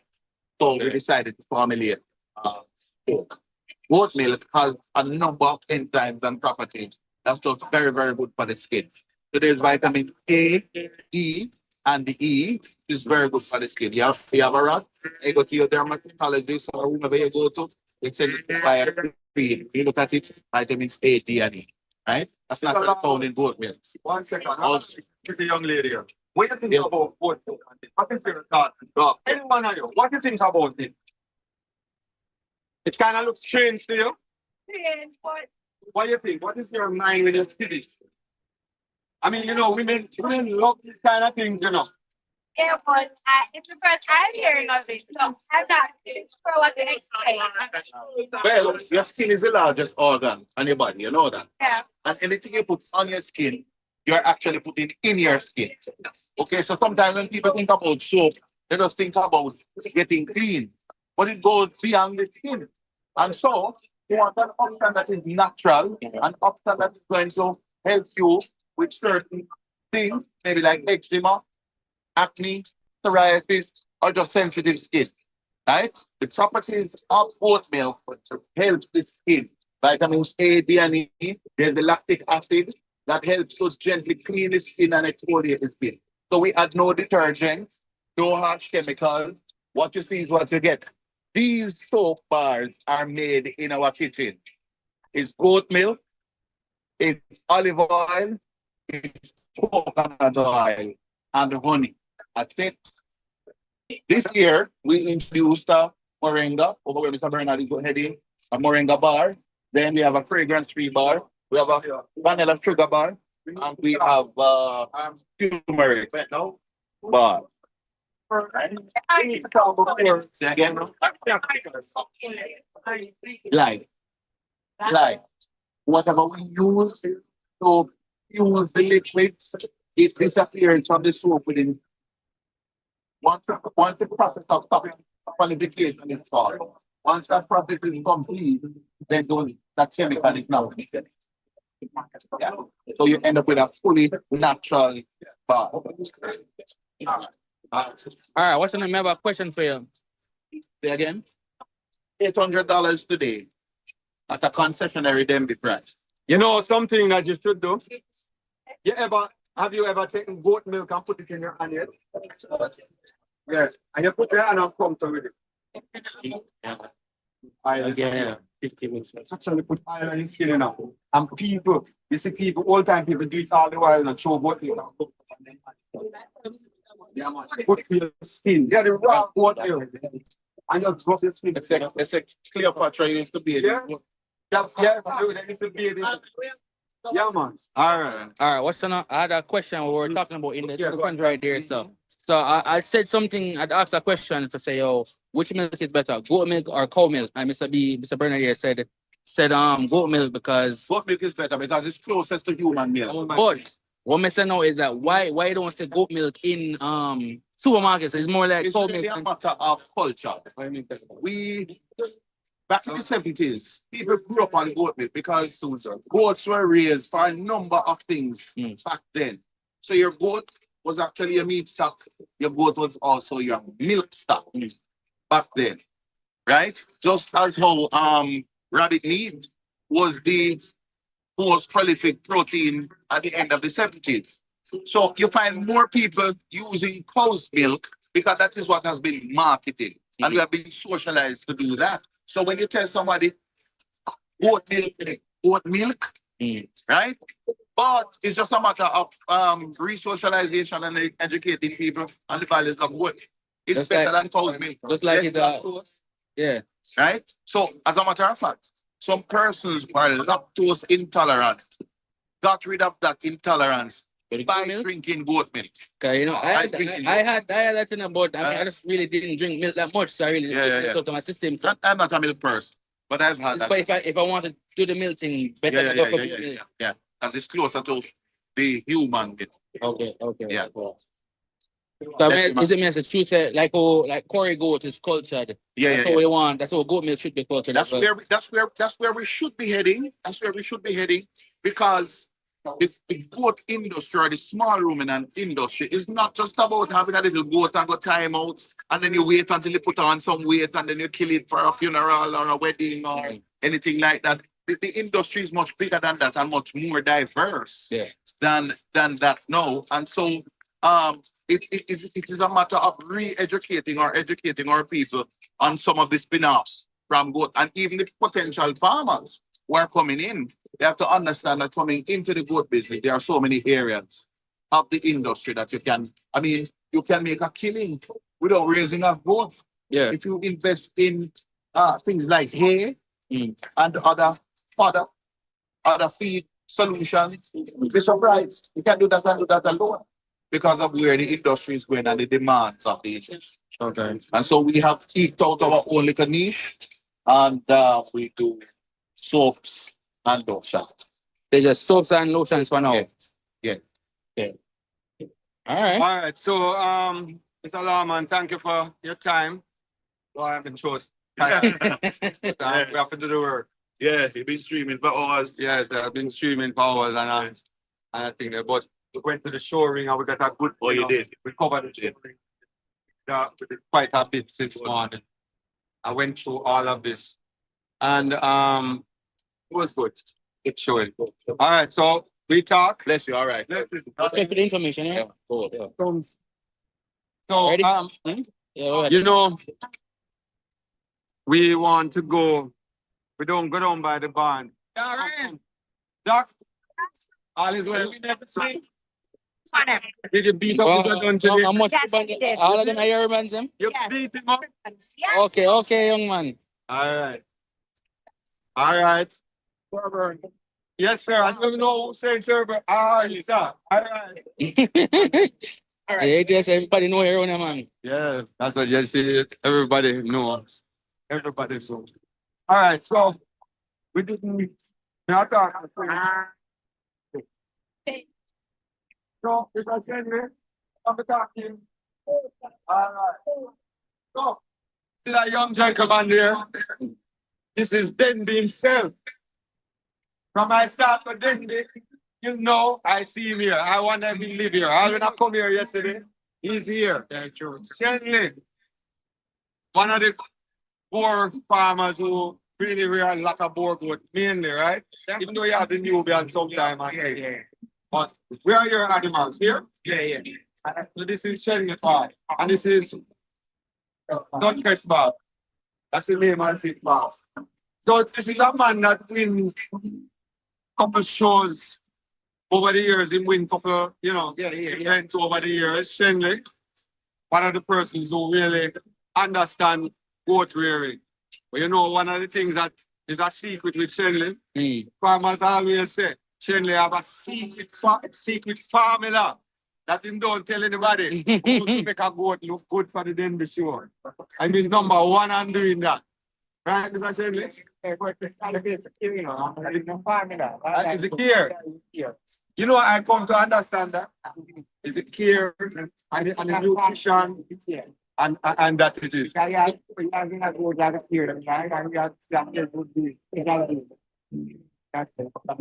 Shenley, some farmers will say, say I think Shenley give them some special content. No, I don't not like that. So Shenley, tomorrow is the goat day. Yeah. I hope you win. In your class them tomorrow. Come hard. Yeah, man. So which one of them is your champion? Junior. She love the animal, and then you are your outstanding. Yeah, man. Very, very nice. All right, we're gonna go down in the middle of the plane now, Shenley.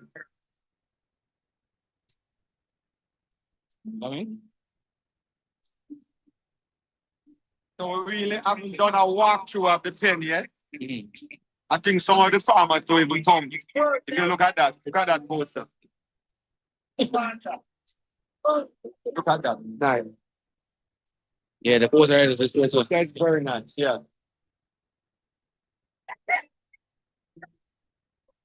So we went through the stages already. And the newborn sheep.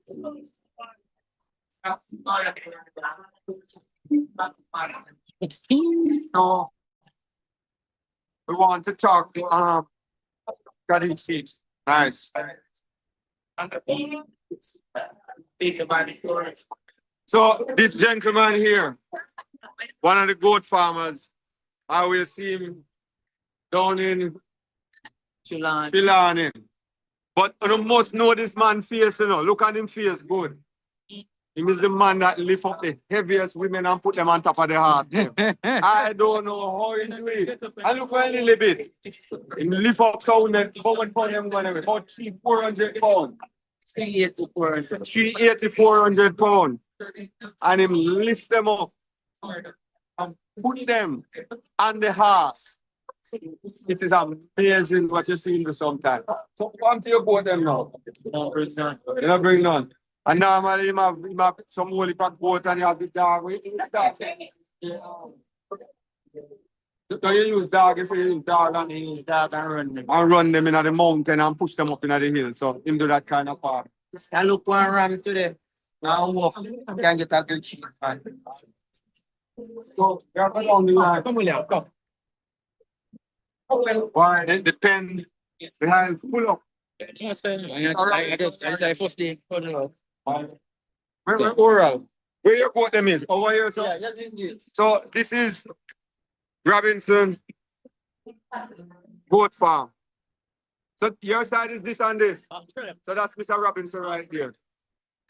So this is one of the other call it the whole time goat farmer them. Right. Been around from ever since. I've born from Sidem. Yeah, man. So one of the very, very senior people who used to win all the categories, have every type of goat there is. They have now turned into a milking production. Himself me said, yeah, man, milk them a deal with now. I think he said your brother said him want to go up to 200 liters of milk. Right. What a day?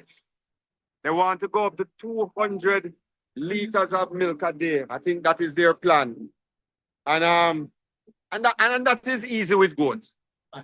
To produce 200 liters of milk a day, I think that's easy. Yeah, I don't think it's difficult. And a farm like Oral can do that easy. Because you have to understand the goat. You have to understand how to care for them. And understand what you have to do to produce that milk. And you know how to do that. Because these guys born with goats. From parents, mother, father, uncle, everybody involved in both. Good to see you again. Where your brother there? All right, maybe we buck up with him down the road.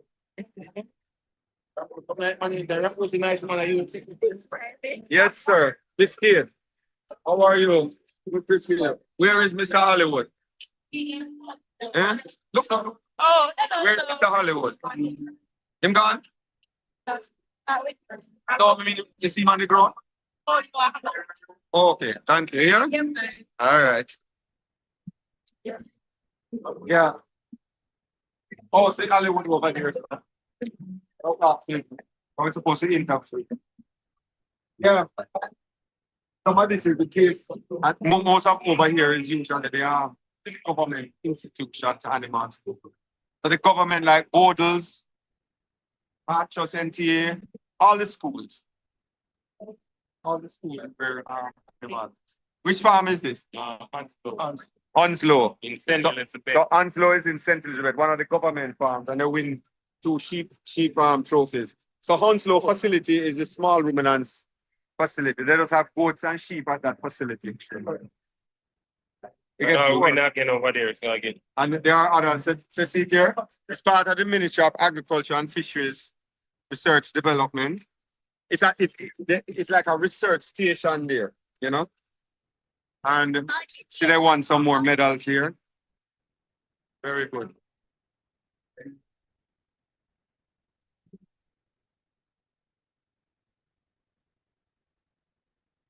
And you see, this is a true chart of the goats that are here. It shows all the different breed types.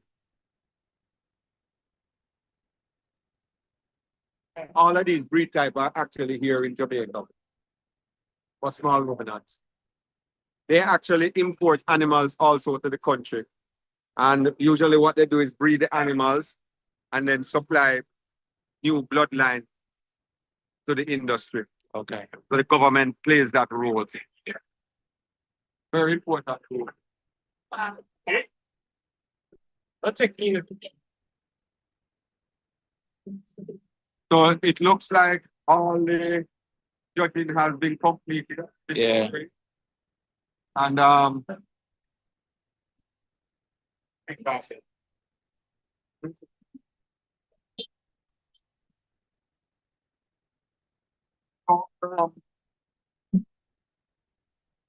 animals are now settling down. A lot of these boats came in today.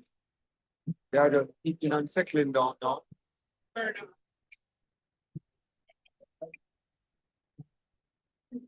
Look like you sit down there with mommy. And then they look like your mother. You know? Yeah, are your mother? My sister. In-law. To them, at them favors. You know what I'm saying? No more time to eat. You and she look alike, you know. Sure, right. Yeah. The people advice it. Because of your advice, we start a little foot farm. Yes. Which part? Become parish. Manchester. Oh, it's Not too far from Unity. Oh, it's by you. That's good. So we come here today, I'm just looking around. And I'm interested. I'm really interested in. I'm really interested. I wanted to. So, first, near. Yeah. Yeah. And Unity, it's not a lot. Well, Unity don't produce. It's really the hay farming and that. Right. And there's really not much hay going on. But you don't have any land can produce it, bro. That's what you need. Just like when it's raining. You don't have no water. Yeah, water to irrigate. That's the key to it. Good farming need to have irrigation. Consistently produce the crops. You can be consistent on the production of crops. That is important. Right, I would say that's not just, you know. Don't make sense. That's what you can do. There's a lot of things for it that you don't want to water. That's what you have. That's where I am. It's heavy sometimes. Yeah. But it depends on the age. All right. One of them there. All right. Yes, sir. Hollywood. Like.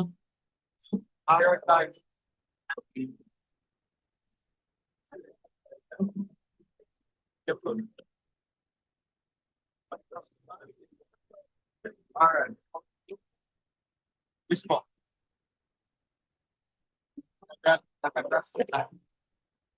Are we?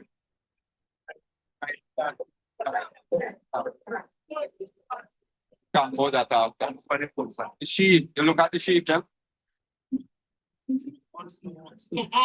See the nice sheep over there? All right. Take a look at that after.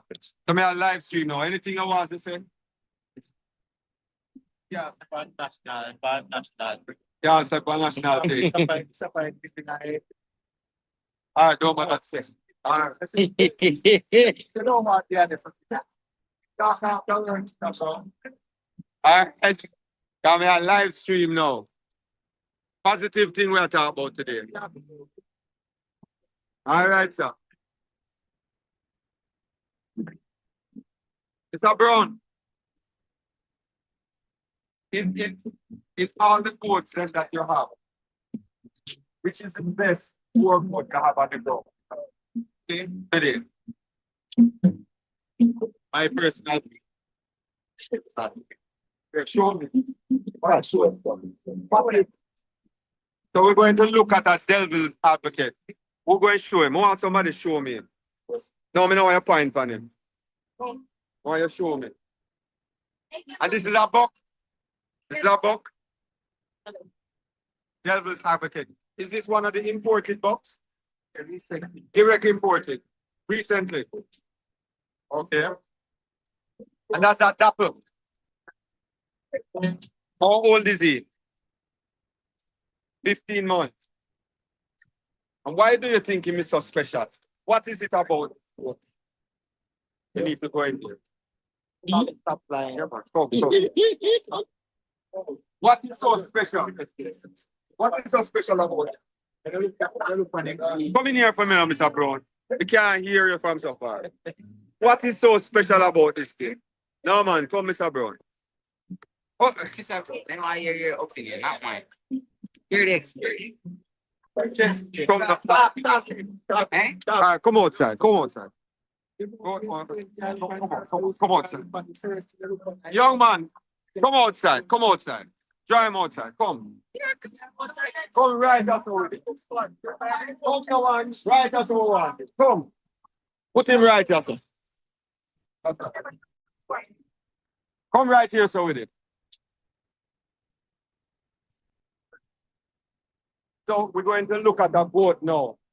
And we're going to have Mr. Brown tell us why he believes this is the best goat on the compound today.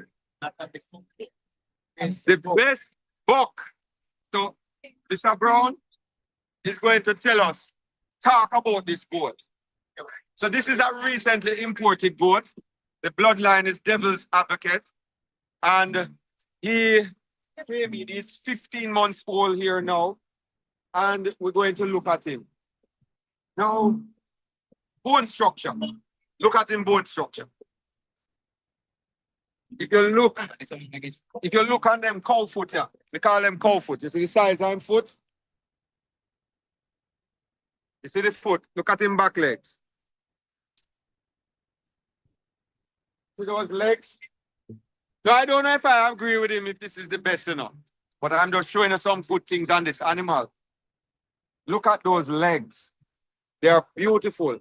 With our chest. Look at those legs. Bone. That's what you want. You want bone structure. That's the first thing you always like on a board. Like first thing when you look at board. Hold on. Yes. Let me hear your first thing. First you look at when you select a board. You select the head. Yeah. Look at the head. And remember saying now I'm going into those. That's natural. And what you just showed them a while ago, them not understand. What you just show them. So when you look on a book, you see the look at book that is masculine, a favor man. That's right. Not supposed to have a feminine. And everybody has to listen them one the half a month. See here? and the mouth come right back to the Talk up a bit. so you get the half a move shape from the mouth or right back to the biomark. In other words, you see this thing that we talk about masculinity.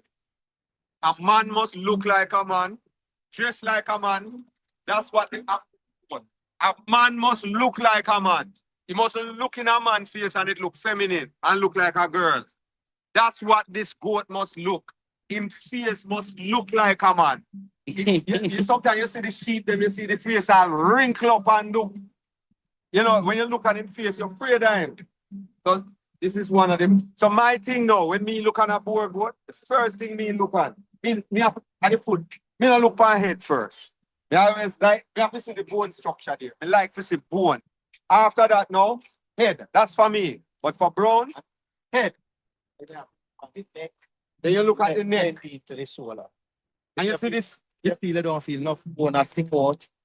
Stick out, so this blending first. What him talking about, bone sticking out. You ever see, sometimes the goat, you see this bone here sticking up so. You see the two bones. And when they walk the shoulder bone, you see it do so. I see it up and down. That means you must see that show. You must see that bone. You must see the bone that do so and dance up and down like this. Very important. And you see this wrinkling here in the chest? You want to see those wrinkles. You know why? Potential. Potential for weight. Right.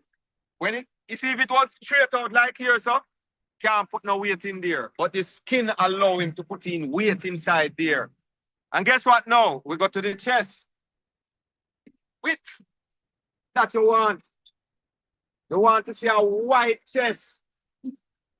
Look at that white chest. And your own opinion, how wide do you think it should be?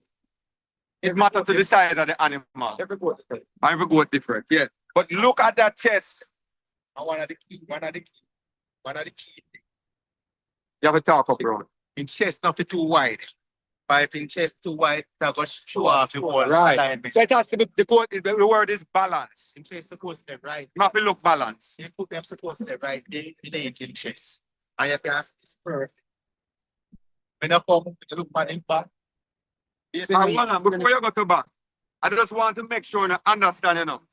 You don't, and that's what that we call it. The shoulder don't pitch. Sometimes when the shoulder pitch out like that, it affect out down there, so look too. It affect how the chest look. And I want to also mention, you see, especially for example, like the milking breed. Yeah. See this white chest also helping the kidding part of it too. Now when you have a little narrow chest like this, the crew tend to be small. So it don't have the space in there for hold the kid them. You understand me? Yeah. So if you have a triplet, pregnancy toxemia, sickness, maybe she don't even have the kid. If she have 4 in the abortion, kid too big, only for complication. So even in a common goat, dairy breed, all breed, we're not saying you're going to have a white chest like this, but you have to have good chest and balance of this front end. Yeah. I'm just exaggerating it. Good balance, good chest, everything must be uniform and look good. You have some goats, you see them walk and I saw them front of them. You don't want that, like a knock knee. Yeah. And the legs must straight. You understand? So me talk about all of them something now. So make we go to this top line now. Top line. Feel this. You see this?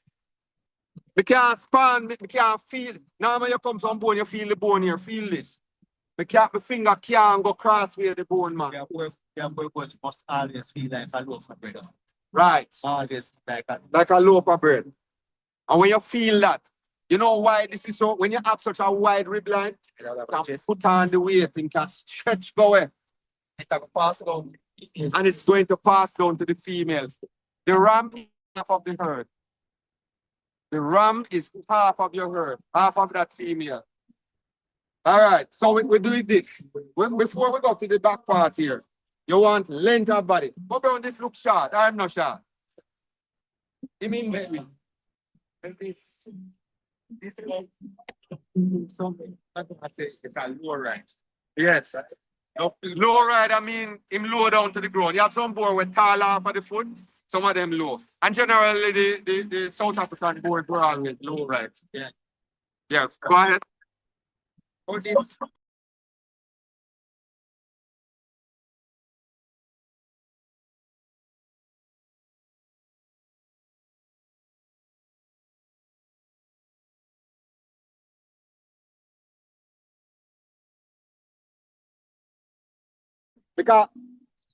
you know why this is important? Because this is the meat cut also. This big piece of meat around here. Important. It is expensive, right at its back leg here. When you look for right here, this should look like you look for one of the aspects. I look for one back leg, one of the arm part. So look for mostly in the night when you develop same here. See? The tail goes straight out and it's in and twisted. Right. And this whiteness also makes hair wide, makes kidding, makes the whole kidding and make you able to hold more kids inside the stomach. You'll be able to do all those things just the same. Easier to push out the kid. And that is one of the things, Mr. Brown, I will say to you. You see the local thing and the wider, I find that you have less problems with kidding. That's my personal experience. So, things I've been using before, and we great textures. Have a lot of trouble here. Yeah, but I'm talking the offspring. The offsprings are going to be wider. Yeah, they are. So we're not having a problem with the offspring. That's the problem when they have kids. So you see, that's why the ram is half your herd. And this is the most important thing when you hatch. Yes. Wow. Yep. Perfectly balanced balls. Well developed. Yep. How we should make it? That's a big ball. Well Yep. developed. Stretch too long down. It mustn't hang down on a string down here, so. And balls, very important, 'cause that's what a ram is. And I want to also, Mr. Brown, this line here, them always talk about this line. Them always tell me, say, you want to see this line go around like that. Explain that to them. Them always say, you want this to come around like that. Well, this really, I don't know what significant the other development. The other development, right. Yeah. And you see the pigmentation too? Yep. If you notice, this is a dark pigmentation. You don't want the pinky pigmentation. This has a dark pigmentation. So this animal will be able to, the darker skin, handle the sun better. The melanin is basically, you see when it's pink like the Sani goat, the Sani is a pinky. And sometimes they get like a skin cancer kind of looking things like on them skin. Yeah. I remember originally these are developed in South Africa, right. But you do have some pork that have pink skin. Yeah. Right. So you have to look for that too. And the last, you see how beautiful this ram is? This ram looks good from back to front. Everything on this ram is nice. See, but guess what? Perfect. There is one thing on him, right? That if it's not good or not perfect, you disqualify the ram and you don't even use him, you throw him, you curry goat him. What can make this ram turn a curry goat right away? I student, I ask Mr. Brown. Students, I told you, what can turn this into a curry goat that we don't talk about yet? Come on. We are talking about looks now. We are looking for the animal. We can't know if it's fertile enough. I am looking at this animal and judging him. And I'm asking you. Hold on. He said I must ask you. And the girl can come to you. Anyone I ladies them in the small way. What on this animal that I don't talk about? And anybody out here can answer. That's we talk about the balls already. So don't go there. What? No, we can't look at him and say that. Him look good. We talk about, and there's one thing that I don't talk about.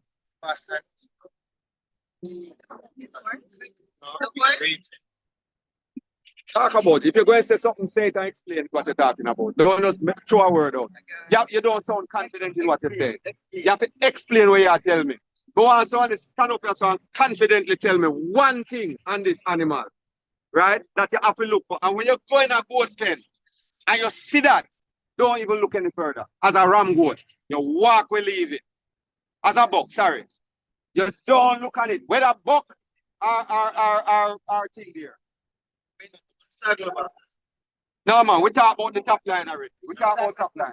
Touch on the same point where you go on. There's one thing on this animal. So all of you here, if you was going to buy an animal, what is that one thing you look on this animal and you would refuse it immediately and don't buy it? That don't make sense, you put it on your herd. You would not use this animal on your herd any at all. That is my point. We talk about the seed him have good balls. Talk about and balls don't matter. You know something too? I have had a goat with one ball, and none of his kids come with one ball. All them kids came, most of his kids came with good balls when them born and produce good females. I have there's a certain one, I think it's 2 inch or allowed on the split, and with milking breeds even more. This thing about split balls is it just affects the other. The milk breed is how much? Milk breed is a whole lot more. So the split ball is something that a lot of us talk about all the time. Talking about this, right? Being in the past, right? Weak back ends. This is the yes. Weak back ends. Weak back. Yeah. Disqualify you using an animal. So everybody here, you see this here? You see this part here, so? This, you see if it bend, down here, so bend, and this is touching the ground. You can't use this animal in breeding. You cannot use this animal to breed. None at all. What you do with the animal when we put bend like that? Corrigate him. Yeah? No, it's not this animal. No, it's not this animal. Boy, hold on. Sorry, my apologies. This animal stands very good on him. You saw it straight, but you have some wrong with the back a touch on a bend and you see my walk. So, like my walk. All right. You don't use that ram. You understand me? And tell me now, why wouldn't you use that ram with the put back there? Because they want to take. No, man. Wait, man. Why you don't wait? Right. Yes. You don't have a two back in a line, all I get. That's right. And then I put 15. So all of them kids, all of the offspring can have that foot problem. And if the offspring have that foot problem, then it is going to show off in the kids and it will end up in generational problem. It's like if you get married to a woman who want big sickle cell, albino sickle cell or some kind of disease. The trait of mash up your bloodline, go down the line, and it going to go down the line and mash up your thing down the line. Your children then going to come with some certain sicknesses and certain things like that. So bloodline is very important, and most importantly, when that back leg go down like that, especially when the ram gets older, him cannot jump up on the girl and make the babies. Because the weak pastel, the foot weak, so he can't mount her. So when him go up there, she just run off and he can't run after her, him like and do him want to do. So he become a poor breeding animal. You understand? Young man said there was a second one that I didn't see. What was the second one, Brown? No, there's one other thing. Remind me. The bite of the animal, they never check if it have an underbite or overbite, which might affect the feeding habitat of the animal. Yeah. The bite. But you know something though? Let me tell you something about bite though. Bite can have some advantages though. Little bit. So it is not 100%. I would never use it. Because suppose you have a goat that have an overbite and one have an underbite. Those two can balance it maybe, you know, so breeding can have those, you understand? Yeah. So the one with the underbite plus one with the overbite might be one of what you call name one of a recessive gene possibly and one of a dominant gene. So might be the recessive gene might go with the dominant gene and the pastel is an absolute. Don't ever use an animal or buy an animal. No, I didn't say that. No, I didn't say that. I didn't say that. You don't want to buy an animal that has perfect bite all the time. The bite is important. I'm not saying that the bite is not important. I am saying We can balance it out. yeah. But But this to me is the first when you go and look at a ram. When you walk through and you look at a ram, you look at his bucket first. If you go and buy it. This here is what you look at first. Once you see the football, don't even look any further. You walk out. This is the first thing I do if I go and look at a ram. You know, alright. Just one point where we have to put out it. When you are doing show animals, there are different things that you have to look at when you are doing show animal versus commercial what would say meat animals. Because for the show purposes, you don't want something that you can say is almost perfect. But when you are doing meat from the animal as the food, When you're selecting the ram, you want the best you can find for your ram. And that is what the show is all about. It's to be able to select excellence in anything you're doing. That's what it's all about. That's why it is so important. You want to select excellence all the time in your herd. And that is what is important. You always want to select excellence. Whether you're doing meat, listen, you see if you have some females, the females are not even so important in a commercial except. You can buy some little cranny female or whatever you want to do. When you see the ram, and use a good ram, let's say, good buck. And when you use a good buck and you herd, those offsprings, that genetics is going to show to the offsprings. That's how important the buck is in your herd. You must always make sure you buy a good buck and use a good buck in your herd. It is the single most important thing to use. I don't know if anybody learned anything, but always remember the buck, the buck, the buck. Very important. All right. Thank you. Yes. Thank you, sir.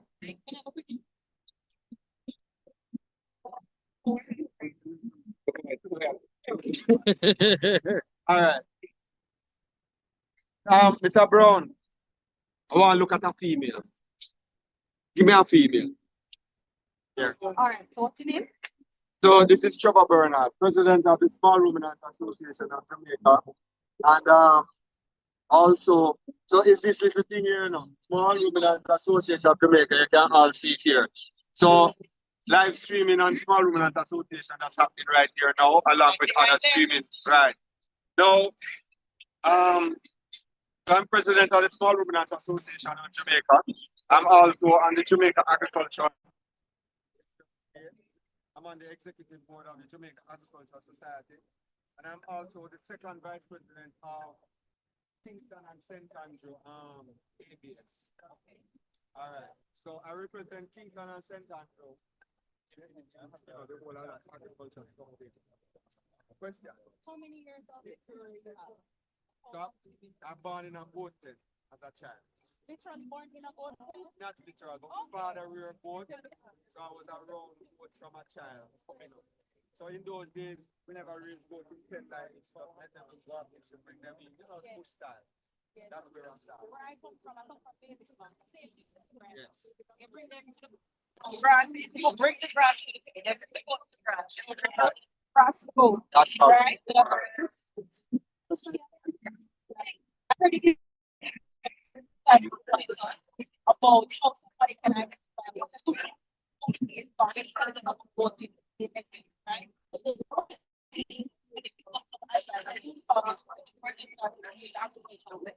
what is that you have to have? They need to have You know, you have to love. If you don't love what you're doing, you can't do it properly. You have to love it. You have to love what you're doing. That's why, I mean, a gentleman up here to buy the son, want the son to do this board farming thing. He said, start with 1, 4, 5, and 5 of native board. You know why? Because maybe it's not his son's passion, maybe it's the father's passion. And he might try to put it on his son, and his son don't care about it. His son don't want to do it. So you have to love it. If you don't love goat farming, if you don't love goat, you're not going to be successful at it because it's a difficult thing. There is a whole heap to learn when you're doing goat farming. When you love it, you will make it. It's just like people us in life. Sometimes we might talk to our girl and we fall in love with her and we get married to her, but she's a very difficult person to deal with. But we deal with it. So it's worth it. And we don't deal with the problems as they go along. Until one day, 10 years gone, and you realize, you know, she have conquered it. It looks like, say, maybe I can be a husband after all. It's the same thing with goat farming. You have to love it. You have to struggle in the beginning. And as you go along every day, you're going to learn more and more and more. And the love going gets stronger and stronger. And you're just going to keep going. And you get obsessed with it. It's like you want to sell out your herd. I'm tired of it. And you want to sell it out. You want to get rid of it. You want to walk with it. And you can't do it. But I want to explain the difference between a traditional board and speculative. Not only that, a lot of farmers are looking for agri, we look at them for a while, but perfect and everything, right? Traditional board, he would like to know what it's supposed to be look like. So generally speaking, the difference with the poor goat and what you see is color. COLOR, color. Originally, in South Africa, they took a number of different breed types, right? And when they took the breed types, originally, the South Africans decided that they want a goat that has this brown head and this white body. They bred it. They bred the animal specifically for the color. They kept breeding. If a kid born a brown spot right here, even the most beautiful animal, they rejected it because they only wanted this color. They never wanted nothing else but this color, a brown head and a white body like this. But this goat here, originally, it came out of goats of many different colors. You understand? Because it was a I went with the word, it was a native goat of South Africa with other breeds that they put together and developed it. Do you think those goats were just a brown head and a white body? The answer is no. But you know something? America took it and started now. I have had more goats and see them born with a brown patch. I have born and seen them leg have a brown here and a brown here. You know, see little brown here. Like this is not this goat have a brown patch here. It would be rejected. And then what happened after that time? They kept doing it over and over and over until they got all these colors. Yeah, remember to see them. All right.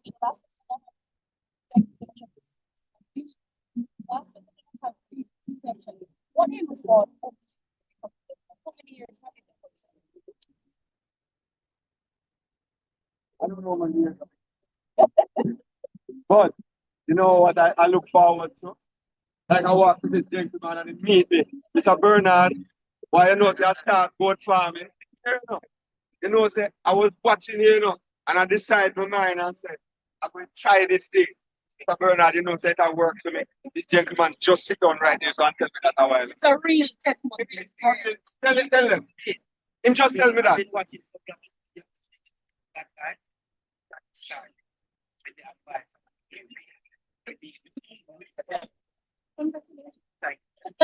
Guess what?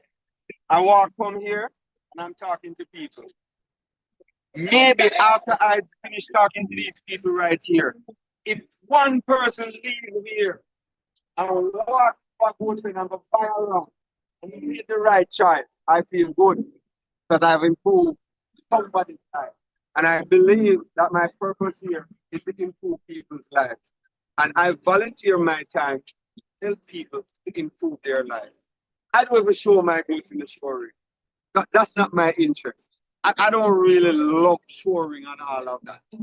But I love animals and I love to see people succeed. And I love to see people succeed in the goat industry. That's success for me. you know, when I get calls, I get calls from day and night. And when I get calls from people who come to me and tell me they have this problem and I can't help them and I answer their calls, you know, I want to tell you something. One time, a farmer called me. He said, Mr. Bernard, I'm going at the penny now, and I see the man at the ram. And Mr. Bernard, I see the ram, and I love the ram. I love the ram so much, Mr. Bernard. And I go back to go buy it. But you know what happened to Mr. Bernard? I look at one of your video them. And when I look at the video, how to select a ram goat. I went and look at that video, Mr. Bernard. And you see when I go back, Mr. Bernard, it's a moment look at the bike. The very bike that the man just talked about. The man comes and the bike and says the goat have a overbite. And he said, no, I'm not buying that goat. And you know what the farmer tell him, say, overbreed the goat? You go and listen to that the man there. He don't know nothing about goat. That the man there, this and that and that and that, and he might talk all kind of things. But he took my advice. And he felt very good about the advice. This is it. We don't want to lead people astray. You want to tell them the right things to do, and make sure that they make the right decision and the farm become productive and they can make money out of that. That's my intention. One last thing. You mentioned that you were the president of the small ruminant. No, I didn't say that. I said I am the president. Not boy. No, you mentioned I think previously. Yeah. Right? So this association of the person started some small farmers.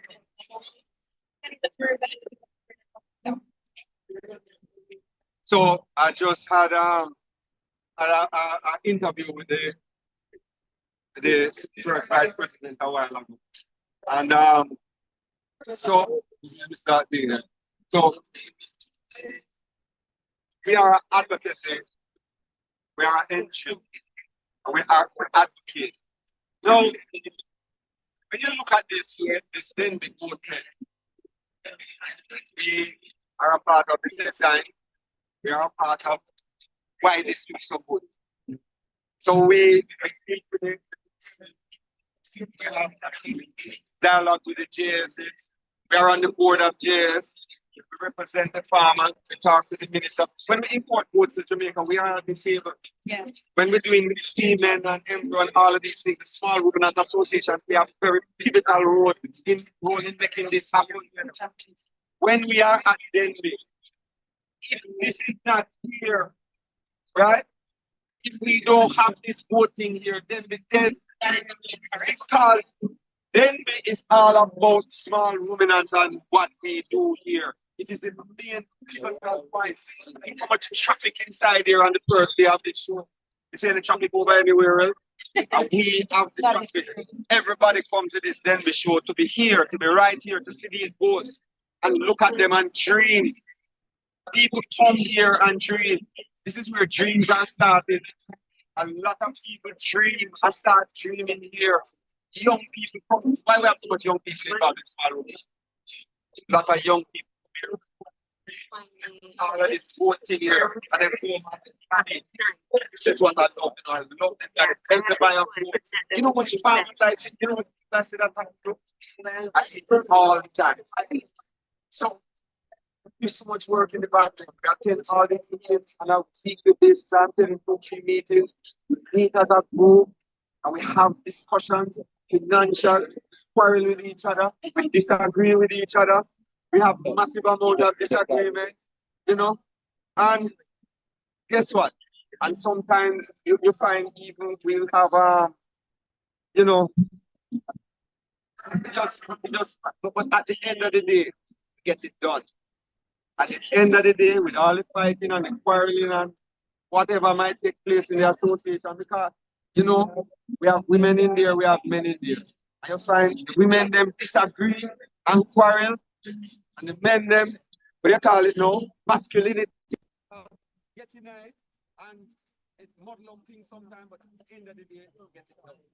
We always look good. No matter what we're doing, at the end of the day, we always look good. And we try our best, really work hard to be successful. And we are making the best choices for farmers in Jamaica. That's what we did. Why you come here the opportunity to know and the area here is great. You know what that means? Start with today. There is a big market. Jamaica only produces 20% of the meat that we eat. That means that there's literally 80%. The market is not saturated. There's so much money to be made. And it can be made by just simply coming here today, looking at a goat, seeing that this is the goat that qualifies to become a small ruminant farmer, using his advice, of course, and make sure that they have no overbite. Was the other thing? Yes. All of those things that qualify them, look for that. And then start your business today. You're the street from me. Thank you very much. And you know what? I'm going to want to assist you. Don't walk away. So, me and Case and all that, we big up, and I've been with them all the while. But what I want to say to you, I'm going to do this sport here now. Female, I did a ram, I'm going to do female next. Yeah, I'm going to do the female goat, and that is my next move here now. And what I would like to say is also, when we're doing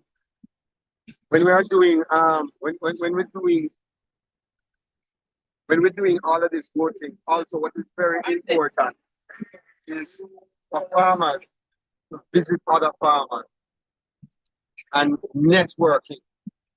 We need to form clusters within our area. So you're in Clarendon and you have a cluster of farmers that work together, deal with the breeder last and help each other and so forth. Right. And guess what? So when you come to this thing, you show so much farmers that are here all over. You get to meet so many farmers, and you're going to meet these young farmers like this pretty girl here, 4 years now, and she know where end up now, maybe, who knows, future. You understand me? You're meeting everybody here, you're networking. What is greater than this networking? Networking and marketing, greatest thing ever. So, and it is free. I don't charge anybody for this. All right, we're going to look. I want to look at that female. No, you have to wait.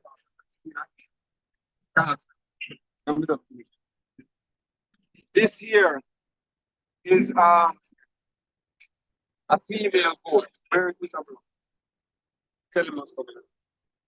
Now, we just did a ram goat a while ago, right? And a lot of the things that I did with the ram goat is the same with the female, but there are some differences. So, one of the things that I look for when I'm looking at a woman is her face. We want to make sure that her face like a woman. She must look like a female. You see how she looks feminine in her face? It's very important that she look feminine. She don't have this mustic, heavy duty kind of look. You understand me? Yeah, man. A man, you know the man look. She has an attitude, realize? Yes. And guess what? That is true. The female goats have an attitude to where them go on. They are totally different from the man. You see the man? Male goats are aggressive, rough, and a fight all the while. Female goats, they behave just like female. Attitude, and if another goat comes, them go on with them attitude, them will bump, but them do it different. So they act very feminine. So this head here is important. I want you to look at Mr. Brown. I like when the case students are here because I will use Jamaican language, but them learn things in a school like the technical word. Yes. So give me the name now, the feminine look now. We're going to call it in a school now. Yes, the head. Show them the head thing now. Give them the thing, man. Touch it and tell them how the head must look. This because when you look on her shape right there, everything shows it's a female. So the man them look ugly in them face. And yeah, me said that too. The man them look ugly in them face. The man ram them. Right. And she have a smooth face. Almost like she putting on makeup and all of these things. Right? And you see her temperament? Female. Now, another thing that they look at is the bite. Miss, can you show them the bite for me? So she's going to show it. We didn't show on the male. What's your name again? Melissa. This is Melissa from Case. So the bite is this thing here now. This teeth just drop out and go. When you see these teeth grow out like that, it means that she's over one. This is when they're going over 1 year old, from one going on. The baby teeth drop out and these come out. But if you notice our bite, explain the bite to them. So what you're looking for is for the bottom teeth to be flush with the bite up on top there. So basically you don't want the overbite, meaning that the bottom jaw here goes so far up that it looks evident, basically. Okay. Yes. All right, you can ask it out. So you understand that?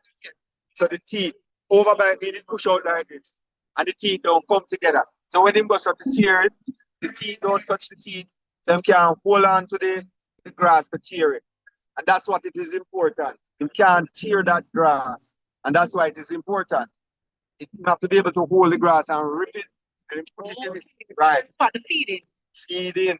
So that's why they bite, the teeth have to line up. You understand? To be able to bite. Just like in your mouth. Same thing. You want the same thing. Like just like how your teeth similar if somebody had like you know, if I hear about the half-bird jaw. Yes. Yes, so they have that problem, they can't even chew their food properly. Correct. That's why that bite is important. She has a feminine look. And the same thing we talk about with the ram. She has a wide chest. You know the ram always bigger on everything. She has a wide chest. She stands good on her legs. For her breed time. How about thing? You see this shoulder thing here? You don't see the bone sticking out here. Yeah. She have a flat back. She has good length. So she stand up. She's not standing up on here. She's standing up on her with the hock, right? The hock, yeah. She's standing up on the foot properly, right? Don't want to make any mistake here, no, because so she stand up good. And when you look at her back end, you see the meat and you see the wideness. So she's going to have this barrel here to be able to hold kids inside here. You understand? She'll be able to carry 2, 3 kids, you know, and be a good mother. She has good bone. If you saw her bone, then thick, strong bone. This is called it, you know, the proof. Yeah, this is called a proof. You don't want a proof that dive down like this. You know why? When this proof shoot down like this, it affects the kidney. It makes this passage smaller for birth, and sometimes they can't push out the kid.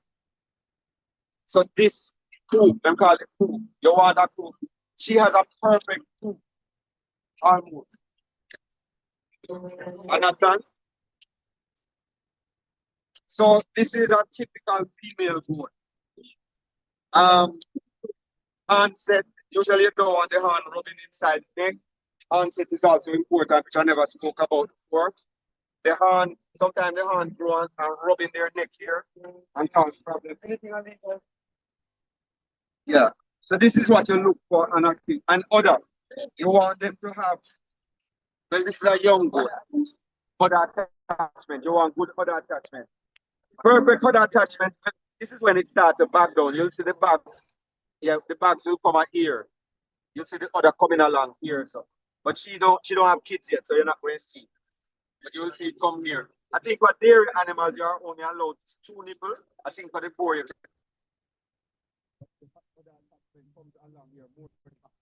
on the other did I leave the teeth there? Don't want to weigh on. Anything on the throat right there?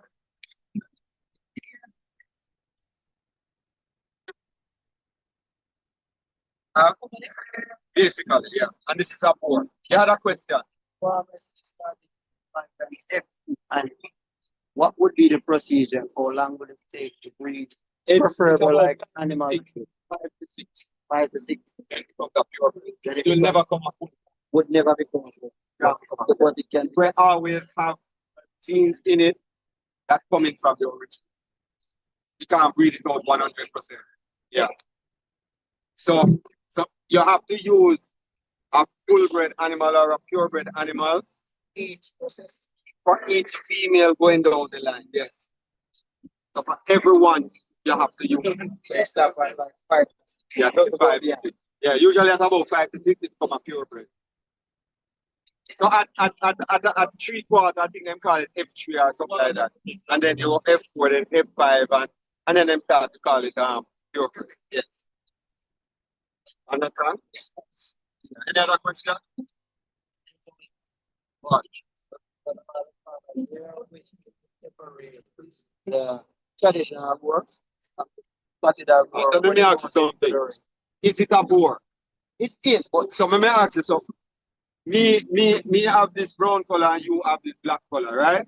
So should I separate me and you and say you not a man and me? No. Where I see him, you can't separate it because of color. You are trying to separate the animal based on their color. That's not fair. So you're saying that it is fair to traditional ones. Because it's a bore. In the same Because it's a bore. You know what happened with the traditional? Our traditional been here, right? Yes, there's been some genetic improvement. But you see, America, when America do improvement, them do it on a whole nother level. To me, I think the American board look far better than the South African board. That's what I believe. That's what I see from my eyes. And I don't South Africa to see, but from the pictures and things that I see, I think the American boards look a lot because they do more work on it. They do embryo. Right now, them do have the imported from Nigeria. They will do this. This USA. Is there a strain coming from South Africa? Everything. Listen, the word full bred means a place of origin. You see, if you are a full bred animal, your bloodline can be traced right back to the original line. But a purebred cannot be traced back to the original line. So every boar that is a full bred, you can trace it right back to the original parents in South Africa. So every purebred, every full bred boar inside here have parents in South Africa. Our lineage is right there. That's it. So even if it comes from America, you can trace it up. It comes this way, yes. It's just like your children. If you have a son and he lives in Africa, he still come back from you. No matter if you have children or you have some lineage going right on, it still come back right from you, no matter which part of the world that is. Yeah, man. Still from here and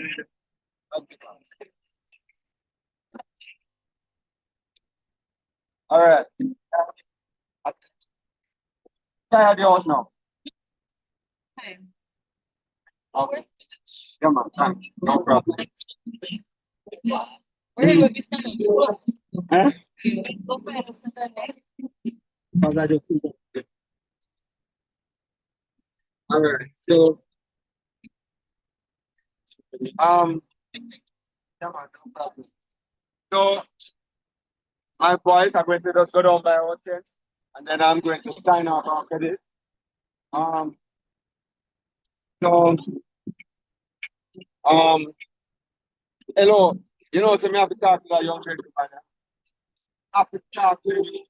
Oh, so, this gentleman here, introduce yourself.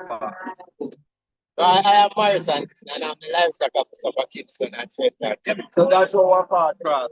He means the livestock officer for Kingston and St. Andrew. And also because I'm on the executive of the Kingston and St. Andrew, he and I work together a lot. So one of the things with Mr. Anderson, he's an expert at building goat pen. I want everybody to know that. When you go up to the Kingston and St. Andrew, you see him build a little pallet. Don't go away. He build a little pallet up there. And everywhere you go, he have a little model of a little house that he build up there. Very, very nice. You need to go and look at it.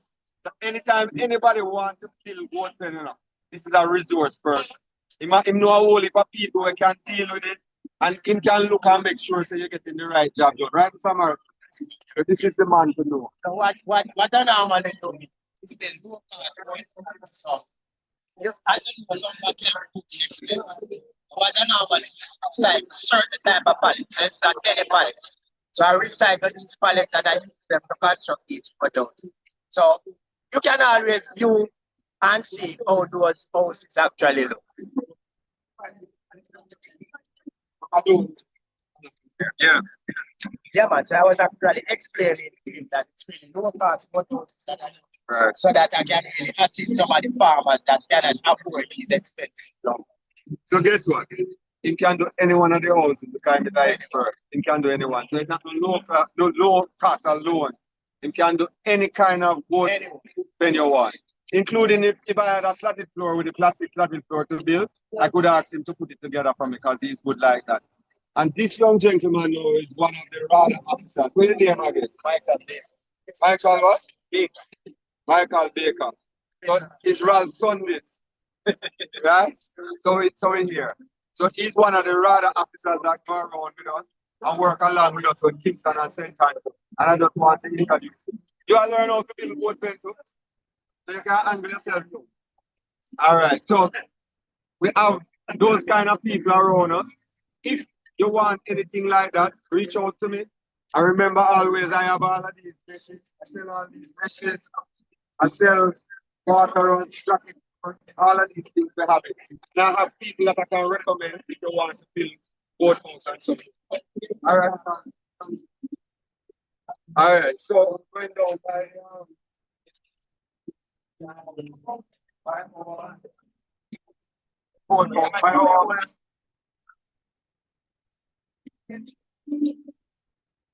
look at the amount of people that is here.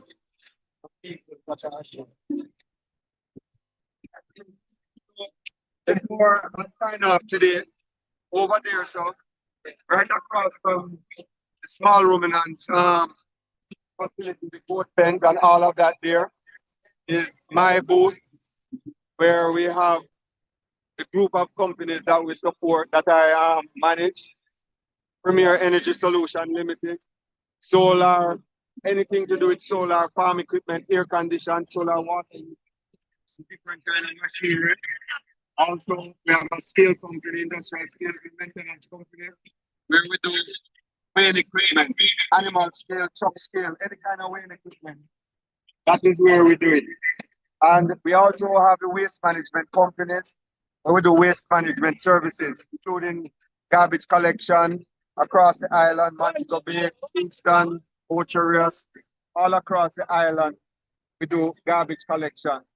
And so we have a fleet of trucks that we use. We also have a new truck recently. We have it parked around the back here that we do, our lifting train and support around there. You can have a look at it. So this is the progressive company we have right across here. And make sure you come to our booth and take a look. There are sales agents here. We have staffing here that can help you with anything you want to do. We're actually producing our own electricity here on the ground to supply our tent. This is Jody here with some of the items, for solar, some accessories. She actually works with Premier Waste Management. Those are the children there having fun. So,